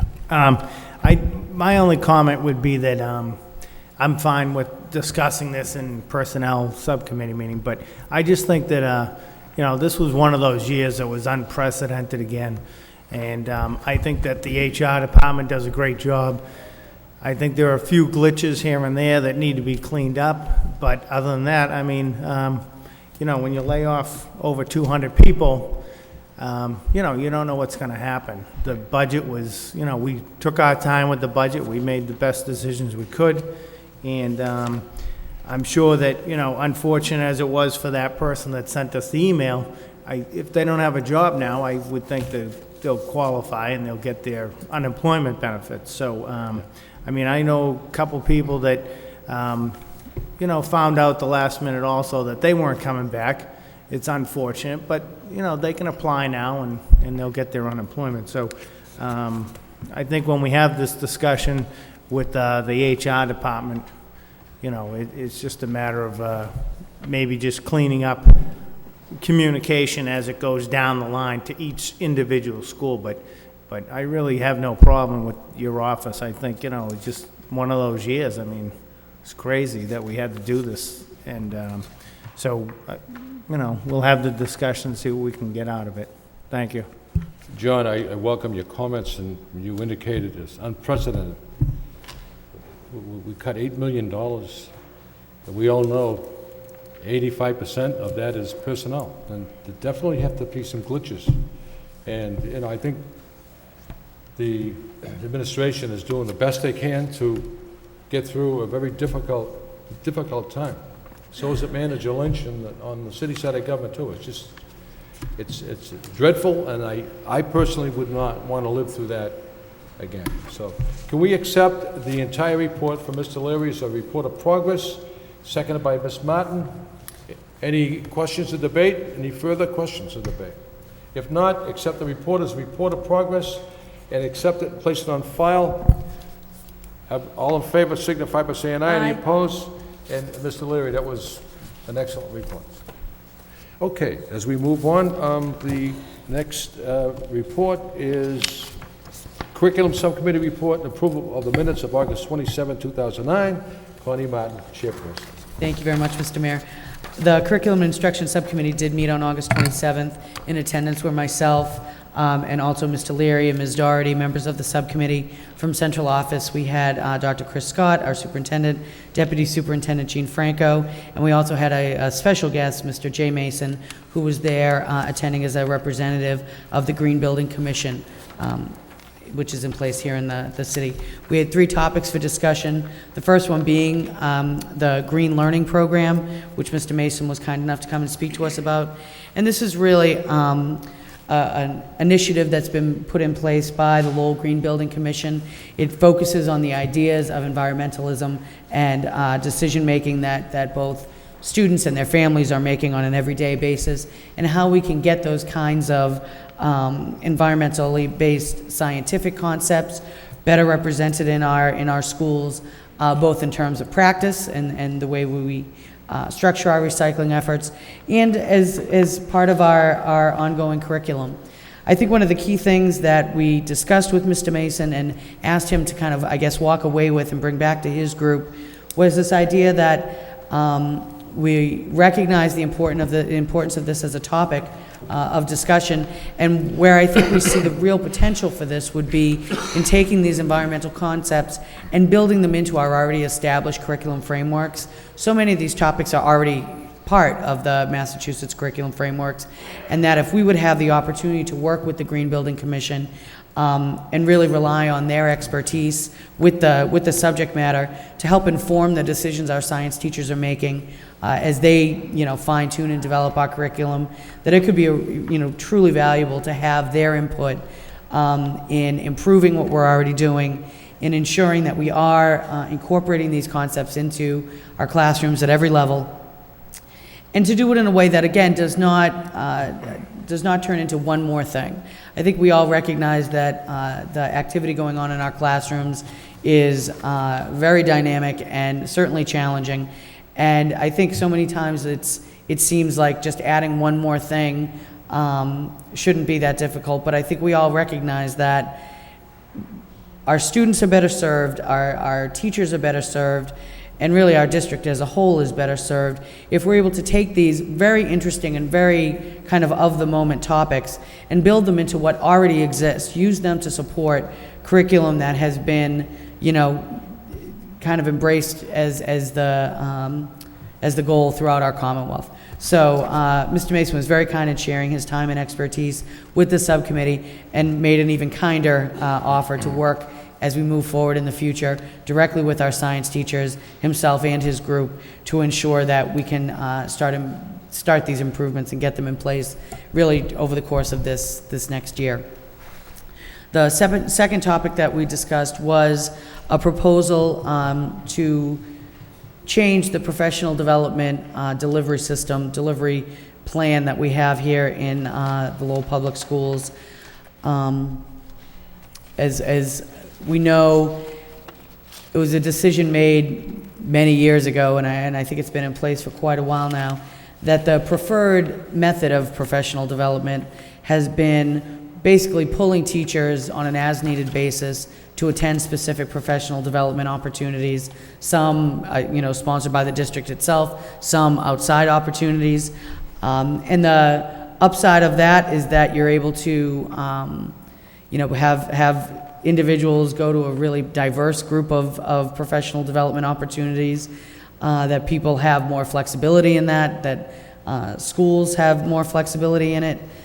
The downside of it is that, unfortunately, you are pulling teachers out of classrooms, and there is certainly a cost for that, both in terms of substitute, real dollar cost, and in terms of lost teaching time.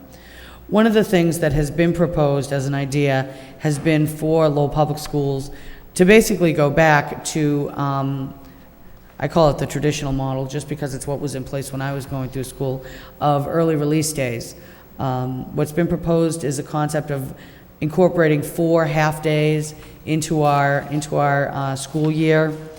That would give us the opportunity to do broader professional development for all of our teachers, bringing everyone together in a larger group, not having to pay the cost for substitutes, and being able to kind of incorporate our professional development into our school year in a way that is more conducive, I guess, to group work, large group work.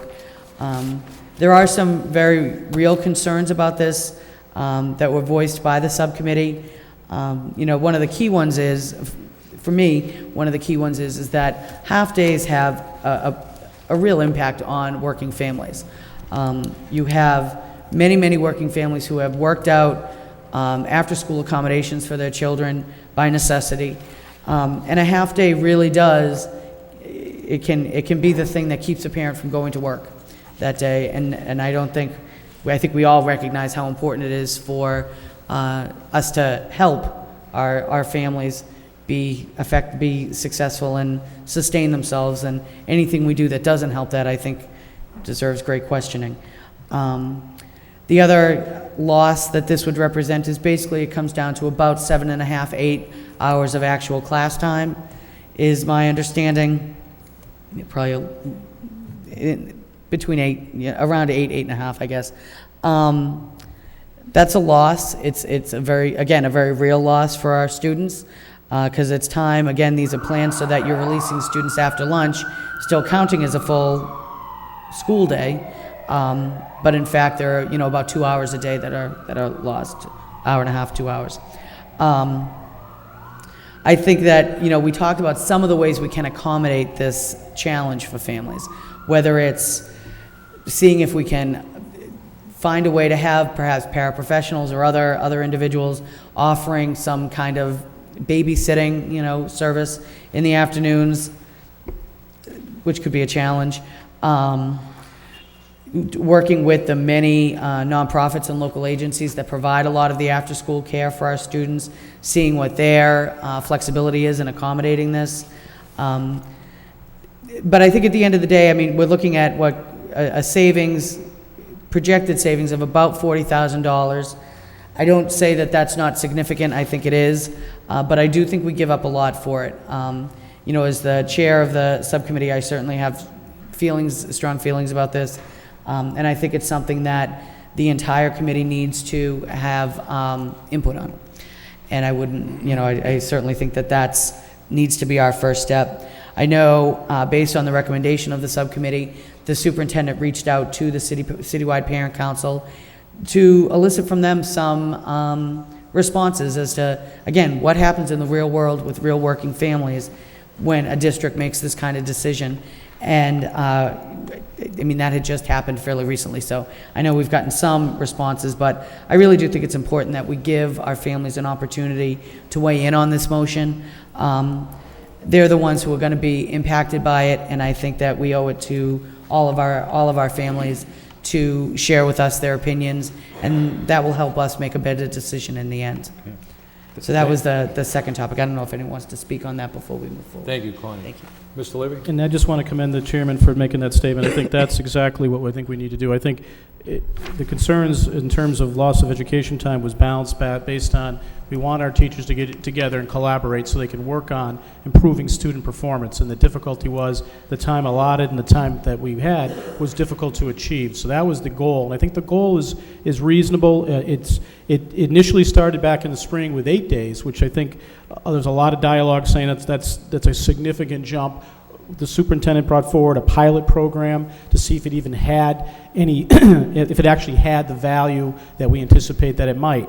But I agree with Committeewoman Martin regarding we need to see the impact from the parent groups that are going to have to deal with the real situations of what happens when we release, elementary school, middle school people. And I think once we get that feedback, we can, as Ms. Martin articulated, we can see if it is, some programs from CTI can be available, paraprofessionals can be available in some instance, some type of thing that might work out that could be of a double value to not only taking care of that time where our teachers are having collaborative discussions and improvements, but also maybe the students would have some time in that area, maybe homework sessions, other types of curriculum development at that point in time. So I definitely commend Ms. Martin for bringing that forward, and I definitely think we should receive more impact before we actually make this as a final decision. Thank you.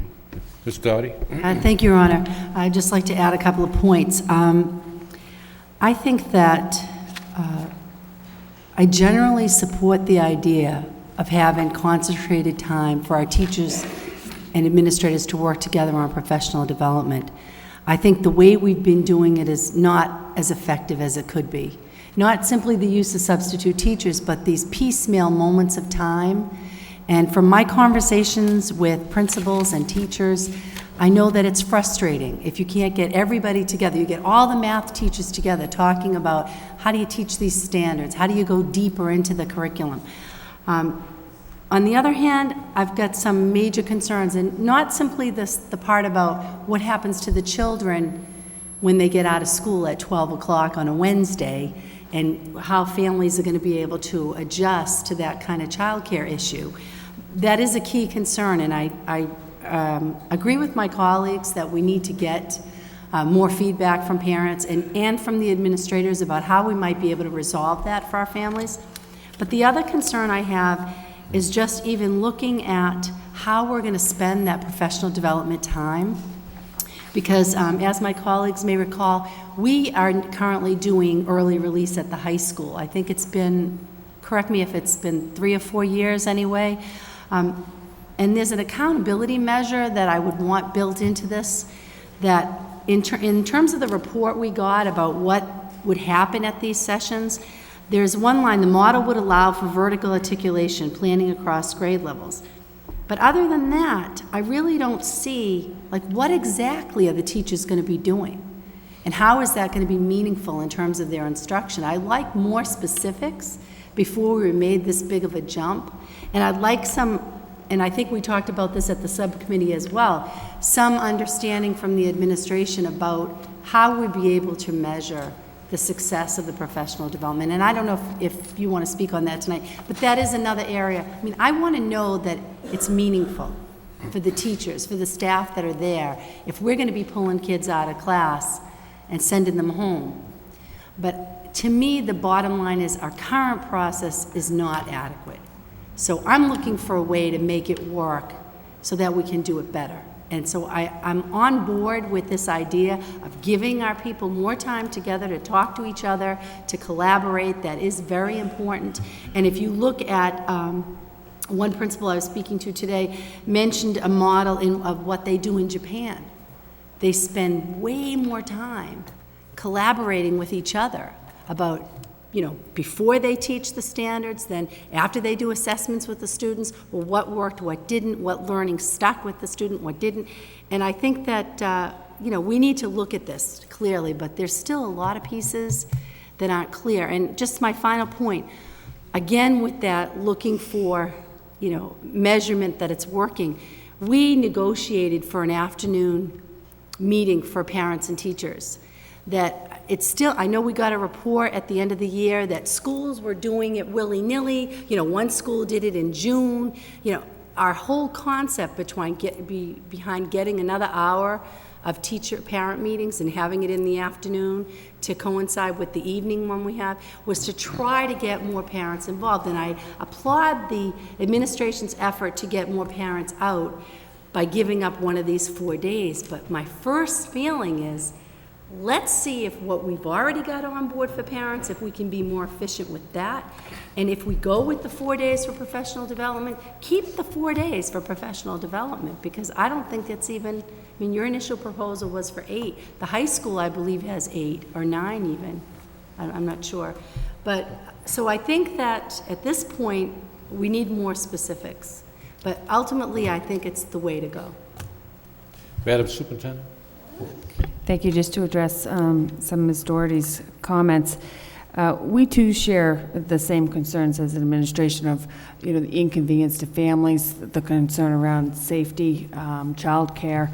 So, you know, that's why, in particular, I thought when Ms. Martin mentioned, you know, that we should reach out to our citywide parent council. I'll be meeting with them tomorrow afternoon to discuss these concerns because there are trade-offs. But in the whole scheme of how we deliver professional development, we do think that there will be a benefit. But I think that the benefit needs to be seen in our, as we discussed at the subcommittee meeting, ultimately in our student achievement scores. We can have all kinds of measurements, literacy measurements. We're basically this fall enrolling another literacy assessment tool that we will be able to measure students' literacy levels, and just very similar to the reading levels that the Merkelin and the Morey School, when the teachers presented to you in the spring with regards to the literacy initiative this past year. They brought you their data on their reading scores. We need to see concrete movement to be able to justify such a significant release of time for our teachers.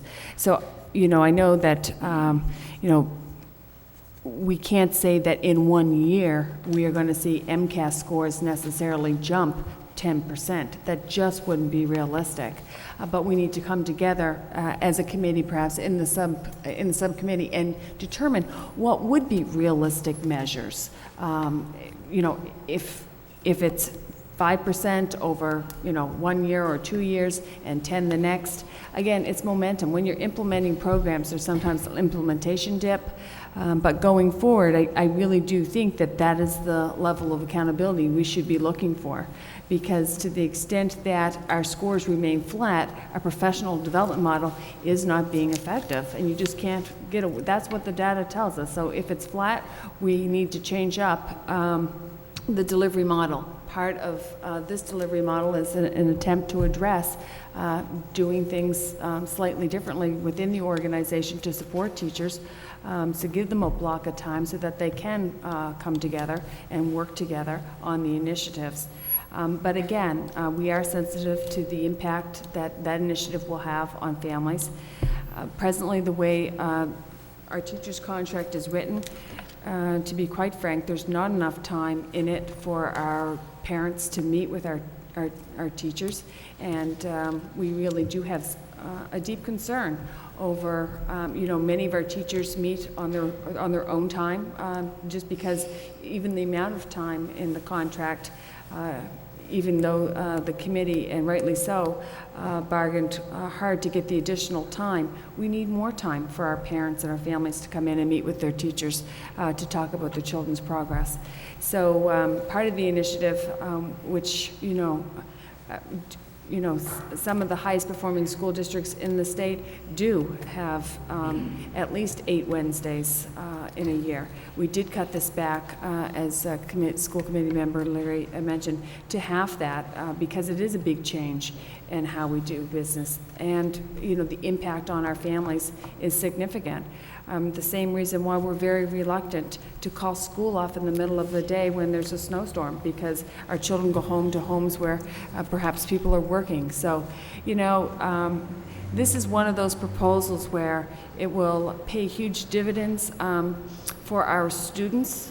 This proposal is about our students because we believe the investment in professional development in this manner will pay off so that our students will see an improvement in their achievement.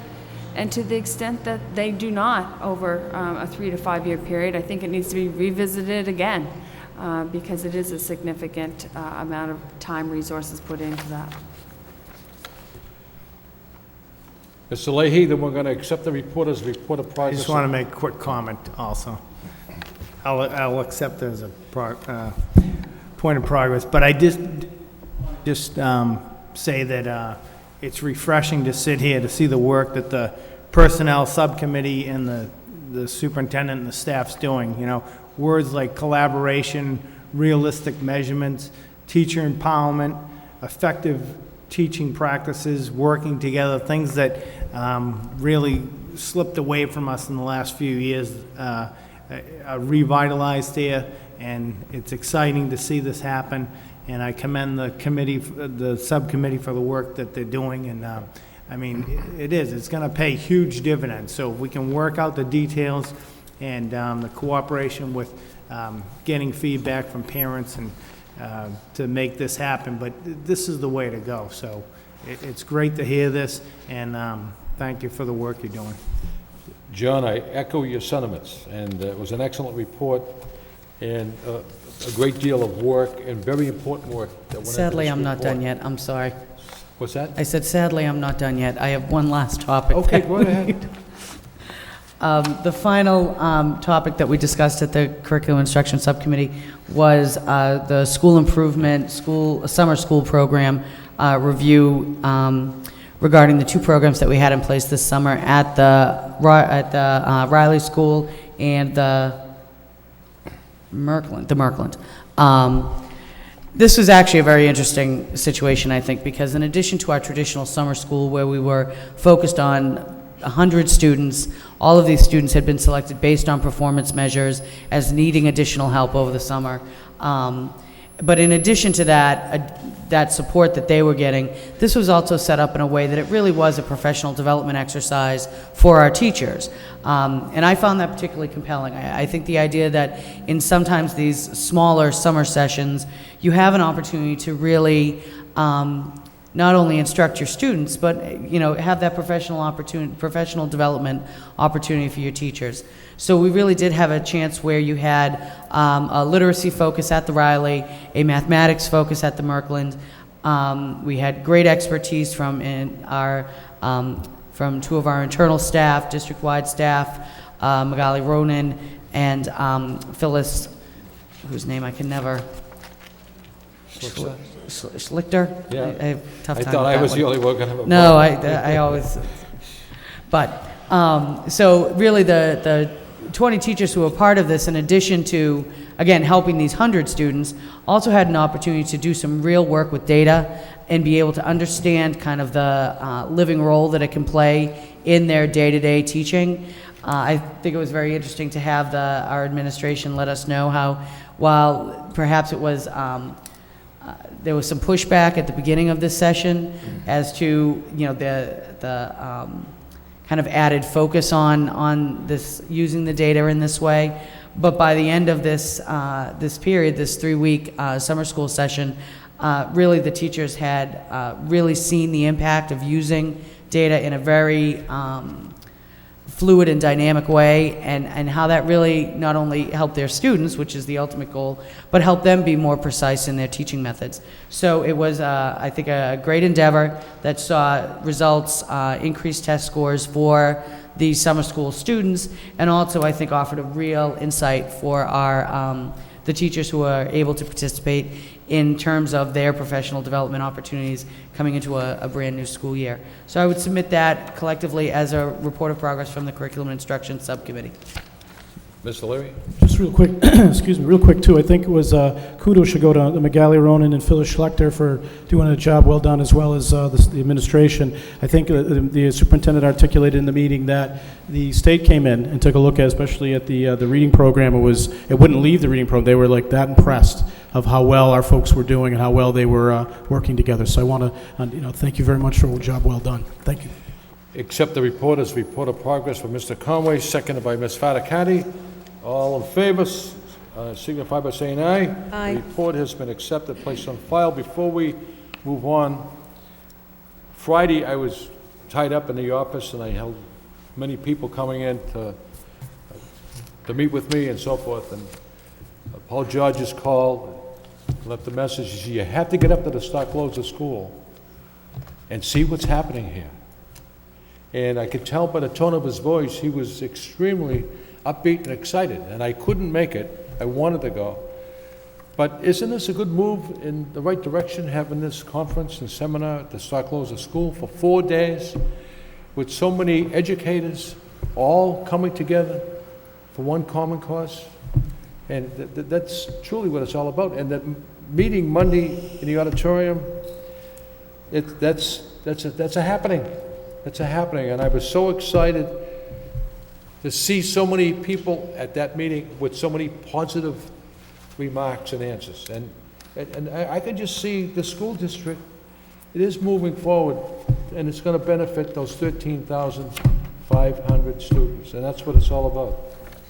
The next subcommittee report is Safety Subcommittee report by Ms. Faticani. Thank you, Your Honor. The Safety Subcommittee met Tuesday, September 1st. Present were Jackie Doherty and myself. Other committee members present, Dave Conway and John Leahy. School department personnel were the superintendent and Ann Murphy, the assistant superintendent, and also Jack Dolan from the Lowell Police Department.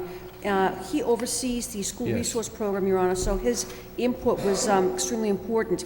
The first thing that we talked about was the school summary arrest report, and as Assistant Superintendent Murphy explained, those numbers could be misleading. The report indicates the number of incidents at a school where police response was needed, not that an arrest took place or any kind of action took place, but that a response was needed. So that doesn't necessarily reflect that some kind of action was taken by a member of the Lowell Police Department. So one of the things that we did, Your Honor, was have a discussion about, we probably need to get better information about when an incident takes place and an action occurs by a member of the Lowell Police Department. So it was requested that Sergeant Dolan attend a meeting of the Joint Safety Discipline Subcommittee to help define the type of offenses that should be brought before the school committee for a hearing. It should be, that was a concern, Your Honor. The school committee is the arbiter of permanent expulsion. But we also have a policy, Your Honor, that indicates that when a student who has been expelled for any length of time seeks to come back to the Lowell Public Schools, they must first petition the school committee before they're allowed to come back into the Lowell Public School system. Now, Your Honor, some glitch has occurred, and we're just not sure where, but some glitch has occurred which has eliminated that process. And I will say that on several times on Tuesday evening, I stated to my colleagues that the bottom line is, Your Honor, and to my colleagues here who were not there, we are ultimately responsible when a student comes back to the Lowell Public Schools after they've been expelled. So, if something horrible happens, we are ultimately responsible. And the reality is right now, Your Honor, we don't know when students are coming back to the Lowell Public Schools. We're completely in the dark about it. Yet, we will be held responsible. So, we really had a discussion about the information the school committee needs to receive when students are coming back to the Lowell Public Schools after they have been expelled for a certain period of time. Some students, as you know, you've said, and on 100 expulsion hearings, get expelled forever and never get to come back because their behavior is so egregious. Some students get expelled for several months and then get to come back after that several-month period. But they always should come back before the committee because, again, it's, and I'm going to say it again several times tonight, it is going to be our responsibility to ensure that all of the requests that we have made of that child and that family take place, and we ultimately will be responsible, Your Honor, in the event anything happened. We'll also be responsible if the child makes a very good transition back from expulsion into the public schools. But that's not what concerns me. What concerns me is the other side. So I believe that motion by Ms. Doherty, seconded by Ms. Fatacanti, to include specific information relative to students' infractions and dispositions on the monthly discipline report provided to the Lowell School Committee. It was accepted 2-0. And, Your Honor, I believe that Madam Superintendent will be coming back to the committee with some kind of disposition about how we're going to implement our school committee policy, and the policy being students who have been expelled for any period of time will come before the school committee, and we will be the final arbiters because we are responsible for children's safety. Bottom line, because and a school administrator may make that decision, but they will not face the heat. You and the 6 people that I'm sitting here with. May I ask a question? Certainly, Your Honor. Aren't we responsible for all the students in the school system? Absolutely. Then why should we be singled out for students who aren't obeying the rules and regulations, whether they're expelled or they come back? We're responsible for them before they get expelled. Absolutely. So where does the responsibility lie with us now? It never stops. Well, I mean, But here's the problem. isn't the responsibility lie with the student and the parents? Absolutely. Also? But, Your Honor, I'm referring to students who want to come back to school after a specific expulsion period. They should be speaking to the school committee in a closed-door session so that you and this committee can determine whether or not that child and that parent has done everything necessary to gain re-entry. Because we're going to be the final arbiters of... Who is doing that now, Ms. Fettigan? Well, it's my knowledge the principals are doing that, and that's okay. But, Your Honor, here's the problem. The school committee never knows when that happens. So Principal, Mr. Samaras could hold 10 of those hearings, yet the school committee never finds out about it. We should have that kind of information. We should at least have that kind of information. The student is coming back Absolutely. after Absolutely. a grievous expulsion. Absolutely. And we should know that if we ask the student to go to counseling, if we ask the student to do this and that and the other thing, that the student has completed those things before they're allowed to come back. And, Your Honor, you and I and Ms. Martin and Mr. Leahy have sat in on those hearings. Somehow they went by the wayside. I don't know what happened to them. But somehow they went by the wayside, and Madam Superintendent is going to decipher how that happened. Okay. The second part of what happened, Your Honor, at the Safety Subcommittee meeting was we talked about the flu season. Now, here tonight with us is the head of the Health Department, Frank Singleton, and the chairman of the board, Joanne Keegan. Then the chairman, yes, and Joanne Keegan is also here with us. If the committee has questions regarding what we're planning on doing, but Your Honor, as you can see, the Health Department would like to have seasonal flu clinics at all of our schools. They have applied for a grant. Kudos to them, big kudos to them, and they have secured approximately about 5,000 administrations of the flu vaccine, doses of the flu vaccine. Our staff, the health department staff, will be the people who will be responsible for administrating the vaccine. Students will have had to have had their parents sign a permission slip. So it's going to be an enormous undertaking, but I think one that is going to be extremely important for us, considering, you know, we have a population, Your Honor, that doesn't have a pediatrician. Bottom line. So I would like to have Mr. Singleton come forward. Absolutely. And motion to suspend the rules. Motion to suspend the Ms. Martin, rules. seconded by Mr. Conway. All in favor? Aye. Signify by saying aye. Suspensions of an order. Mr. Singleton and Ms. Keegan is certainly welcome to come to the podium, but Mr. Singleton, what are your plans to address this? We had a flu summit this morning. As you know, you were tied up on a number of activities with the city manager, where we brought in the hospitals, community health center, emergency medical, all that. We are trying to get ahead of this there's a seasonal flu, and there's going to be the H1N1, which will not be available as a vaccine until probably November. We will have seasonal flu available in October. We'd like to be able to at least do the high school and the middle schools, if possible, maybe in the middle schools on a Saturday morning, so we wouldn't have to worry about the consent letters and the disruption to learning by pulling people out of classrooms. The high school, however, is another issue because kids are probably in that age are not going to come back on a Saturday. But again, this is an issue with the superintendent we have to talk to. We've sent an email over to, today to Ann Murphy, to say, how are we going to, if we do it, if you guys concur that we can do it, there is going to be issues. How do we minimize the disruption? How do we deal with the consent?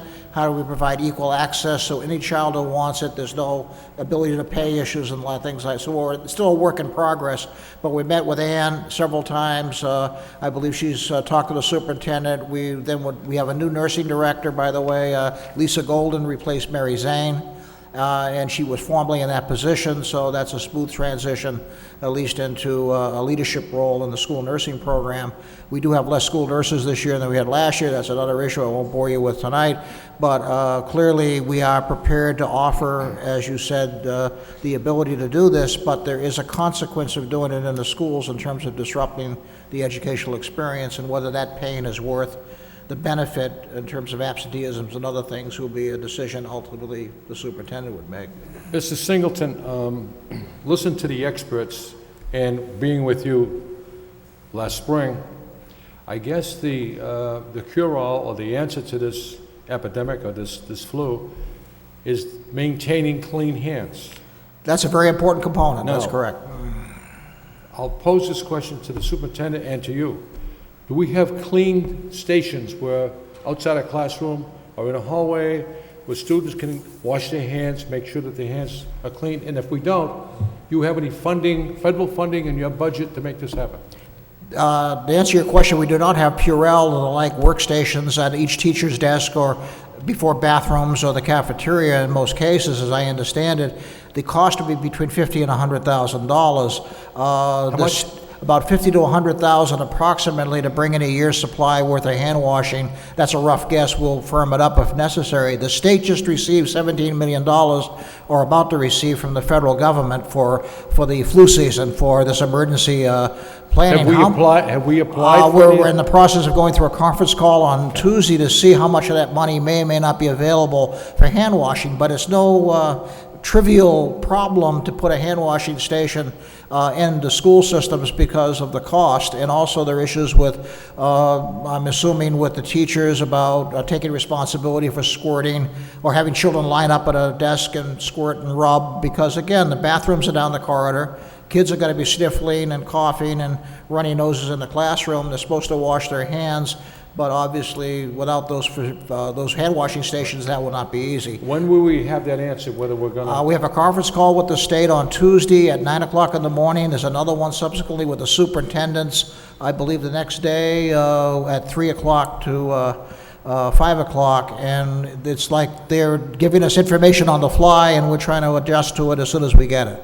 And part of this overall cleanliness is computers have to be washed down. That's correct. The keyboards and pianos. Right. All that has to be addressed, because if it isn't, that's going to. That's correct. Be a negative. Commonly used things like keyboards should be wiped down by good disinfectants, which are available. I'm going to be sitting down with Brian Curley, the head of facilities, on that, but there's custodians. That was done during the spring. So we did have sort of a dry run in May and June. I'll defer to the superintendent because obviously some of this is in her. Does the committee have any questions for Mr. Singleton? And Madam Superintendent, would you like to elaborate on this issue? Just a couple things. I think it might be a good idea after the next couple of weeks when the plans firm up, if we could put this back on the agenda for the safety committee, because there's pros and cons to, for example, are we going to do it on a Saturday morning? Or are we going to do it during class time? I have some concerns if it's a Saturday morning that all our children won't have access because of transportation issues, or are we going to run the buses? That's an expense issue. So we just need to work, and maybe, Frank, if one of you or somebody from your department will notify you with that meeting, and maybe we could just address some of these. Absolutely. Because it is somewhat of a no-win, and we just want to make sure that we're servicing as many students as we possibly can. And to thank Frank and your department. Chris has been great working with all summer on keeping us up to date in a very timely fashion. So as we go through this flu season, which will pose, if it's anything like last spring, very challenging for your department and the school department. And it's really important for us to keep our lines of communication open so that we can share with our families and encourage our families to call us directly with any questions that they may have. And, you know, people have mentioned that some people do have concerns, in fact, over the bacteria washes because of, in fact, that is not as good as hand soap and water and paper towel. So we don't want to minimize or think that there's another better way out of. It's also 60% alcohol, so. Yes, and it's tough on your skin.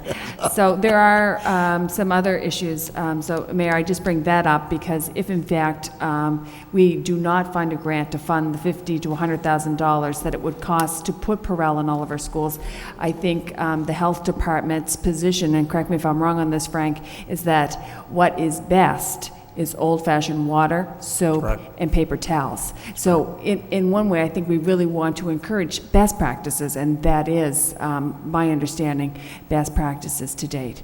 So, you know, we will continue to work together, but if it would be all right if we could put that back on the agenda. That would be great, Madam Superintendent.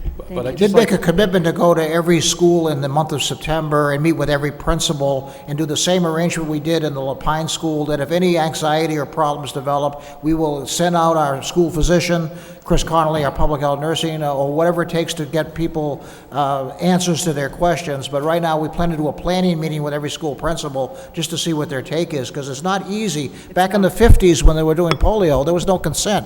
Everybody went downstairs, got lined up, and got a shot. Those days are gone.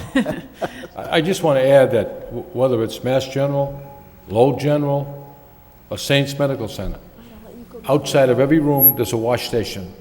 The nurse goes in, they wash their hands, patients go in, people who visit, and that has to be the cure-all, Frank. I mean, I know, in fact, we've suggested that for City Hall and other public buildings, but Bernie has the same problem. I mean, It's going to you know, cost money.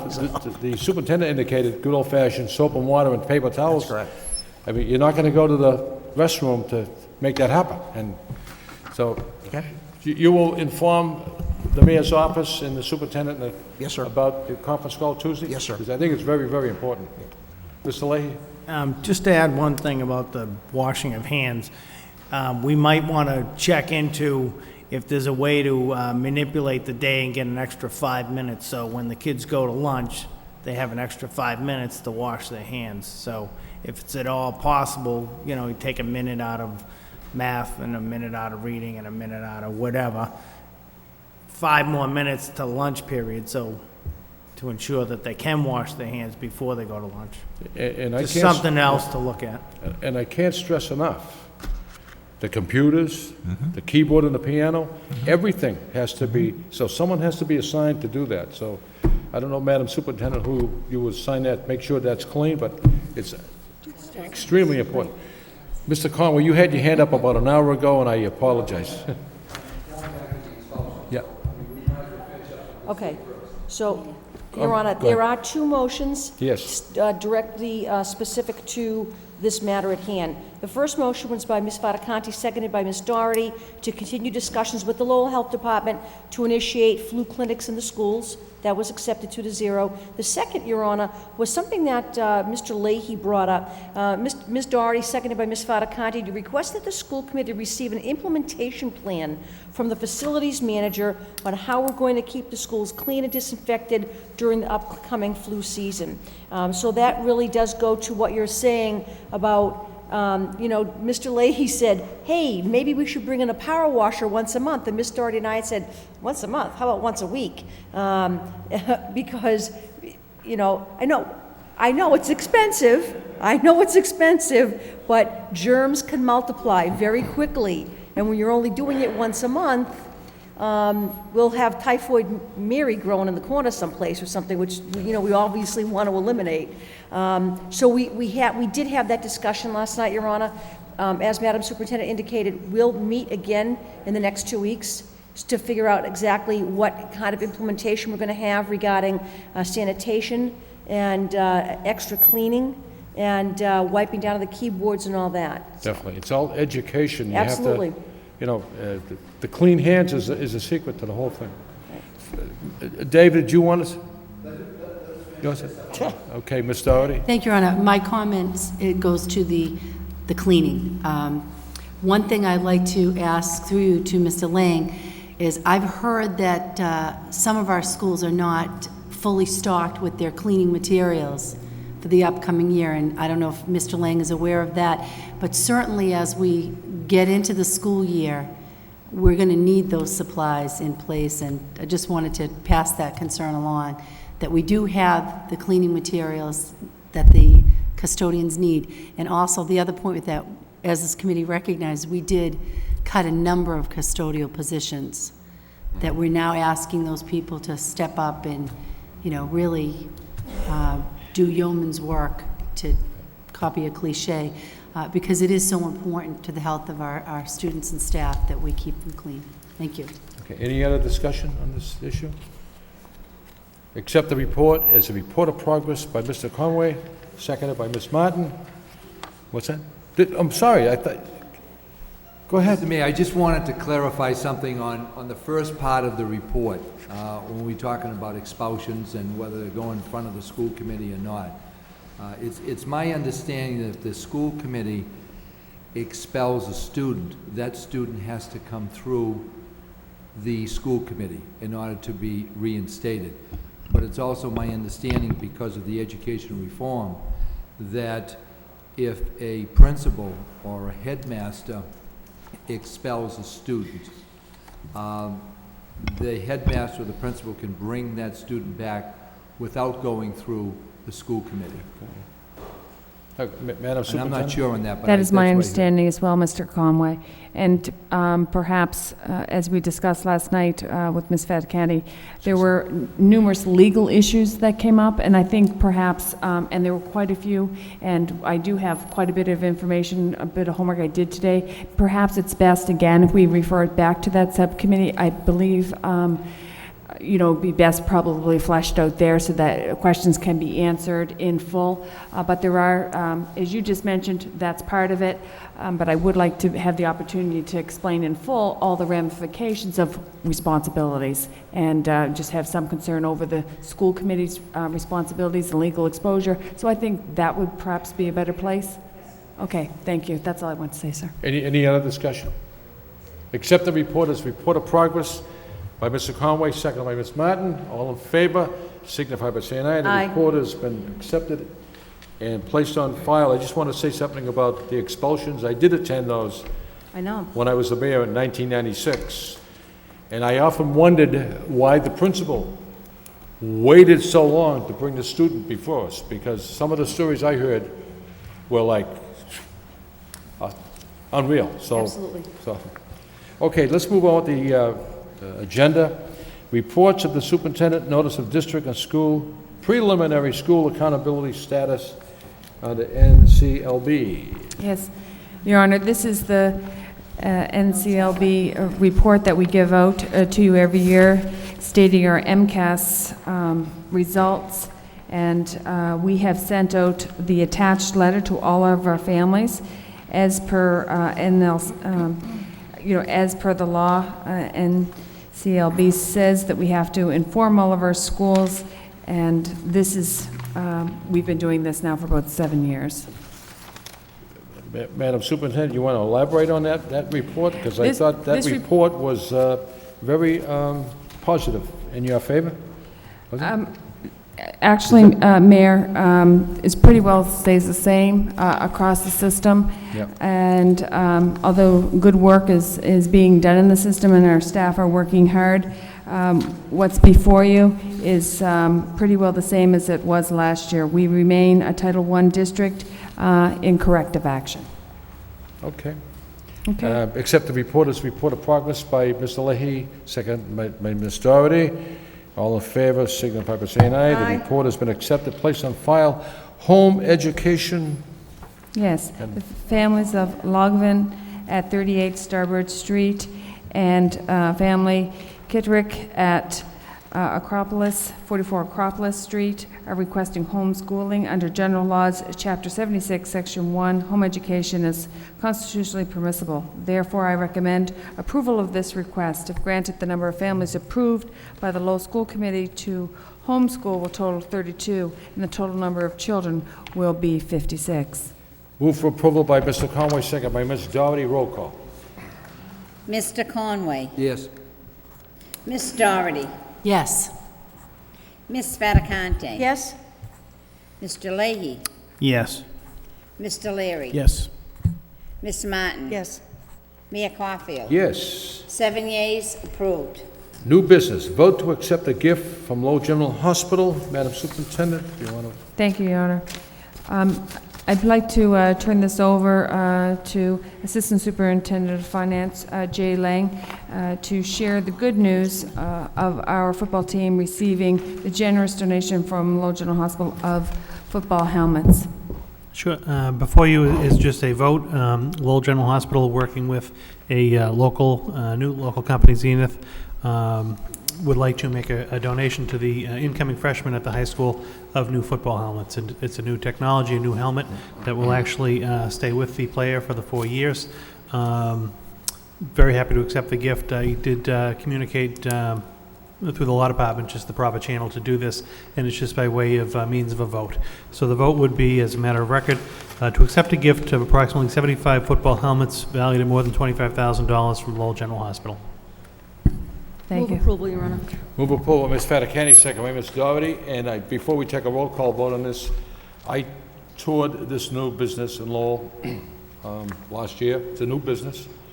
The helmets that they make exceed and meet all the expectations of any helmet that's out there.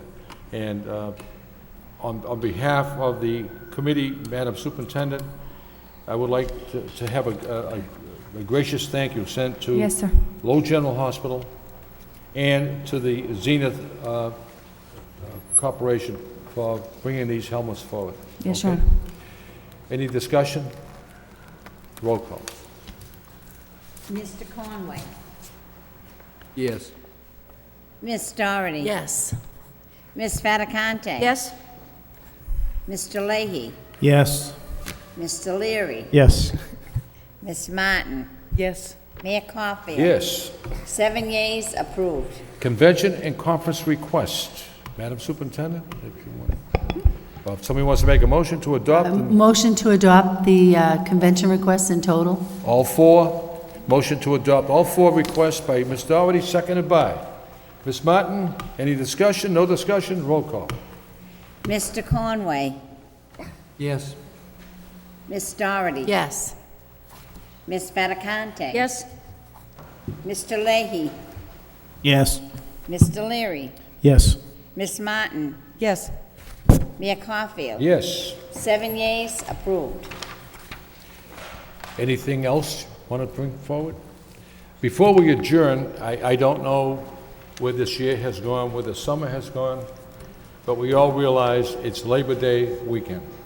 And I just want to wish everyone to have a happy, healthy Labor Day weekend, but also when you have a cookout, whatever it might be, let it be known it is for labor, that labor that built the city, this country, the state, and it's Labor Day weekend. So hats off to those people who labor all year long for the city, the state, and the country. With that said, I'll entertain a motion to adjourn by Mr. Leary, by Mr. Leahy. Thank you very much.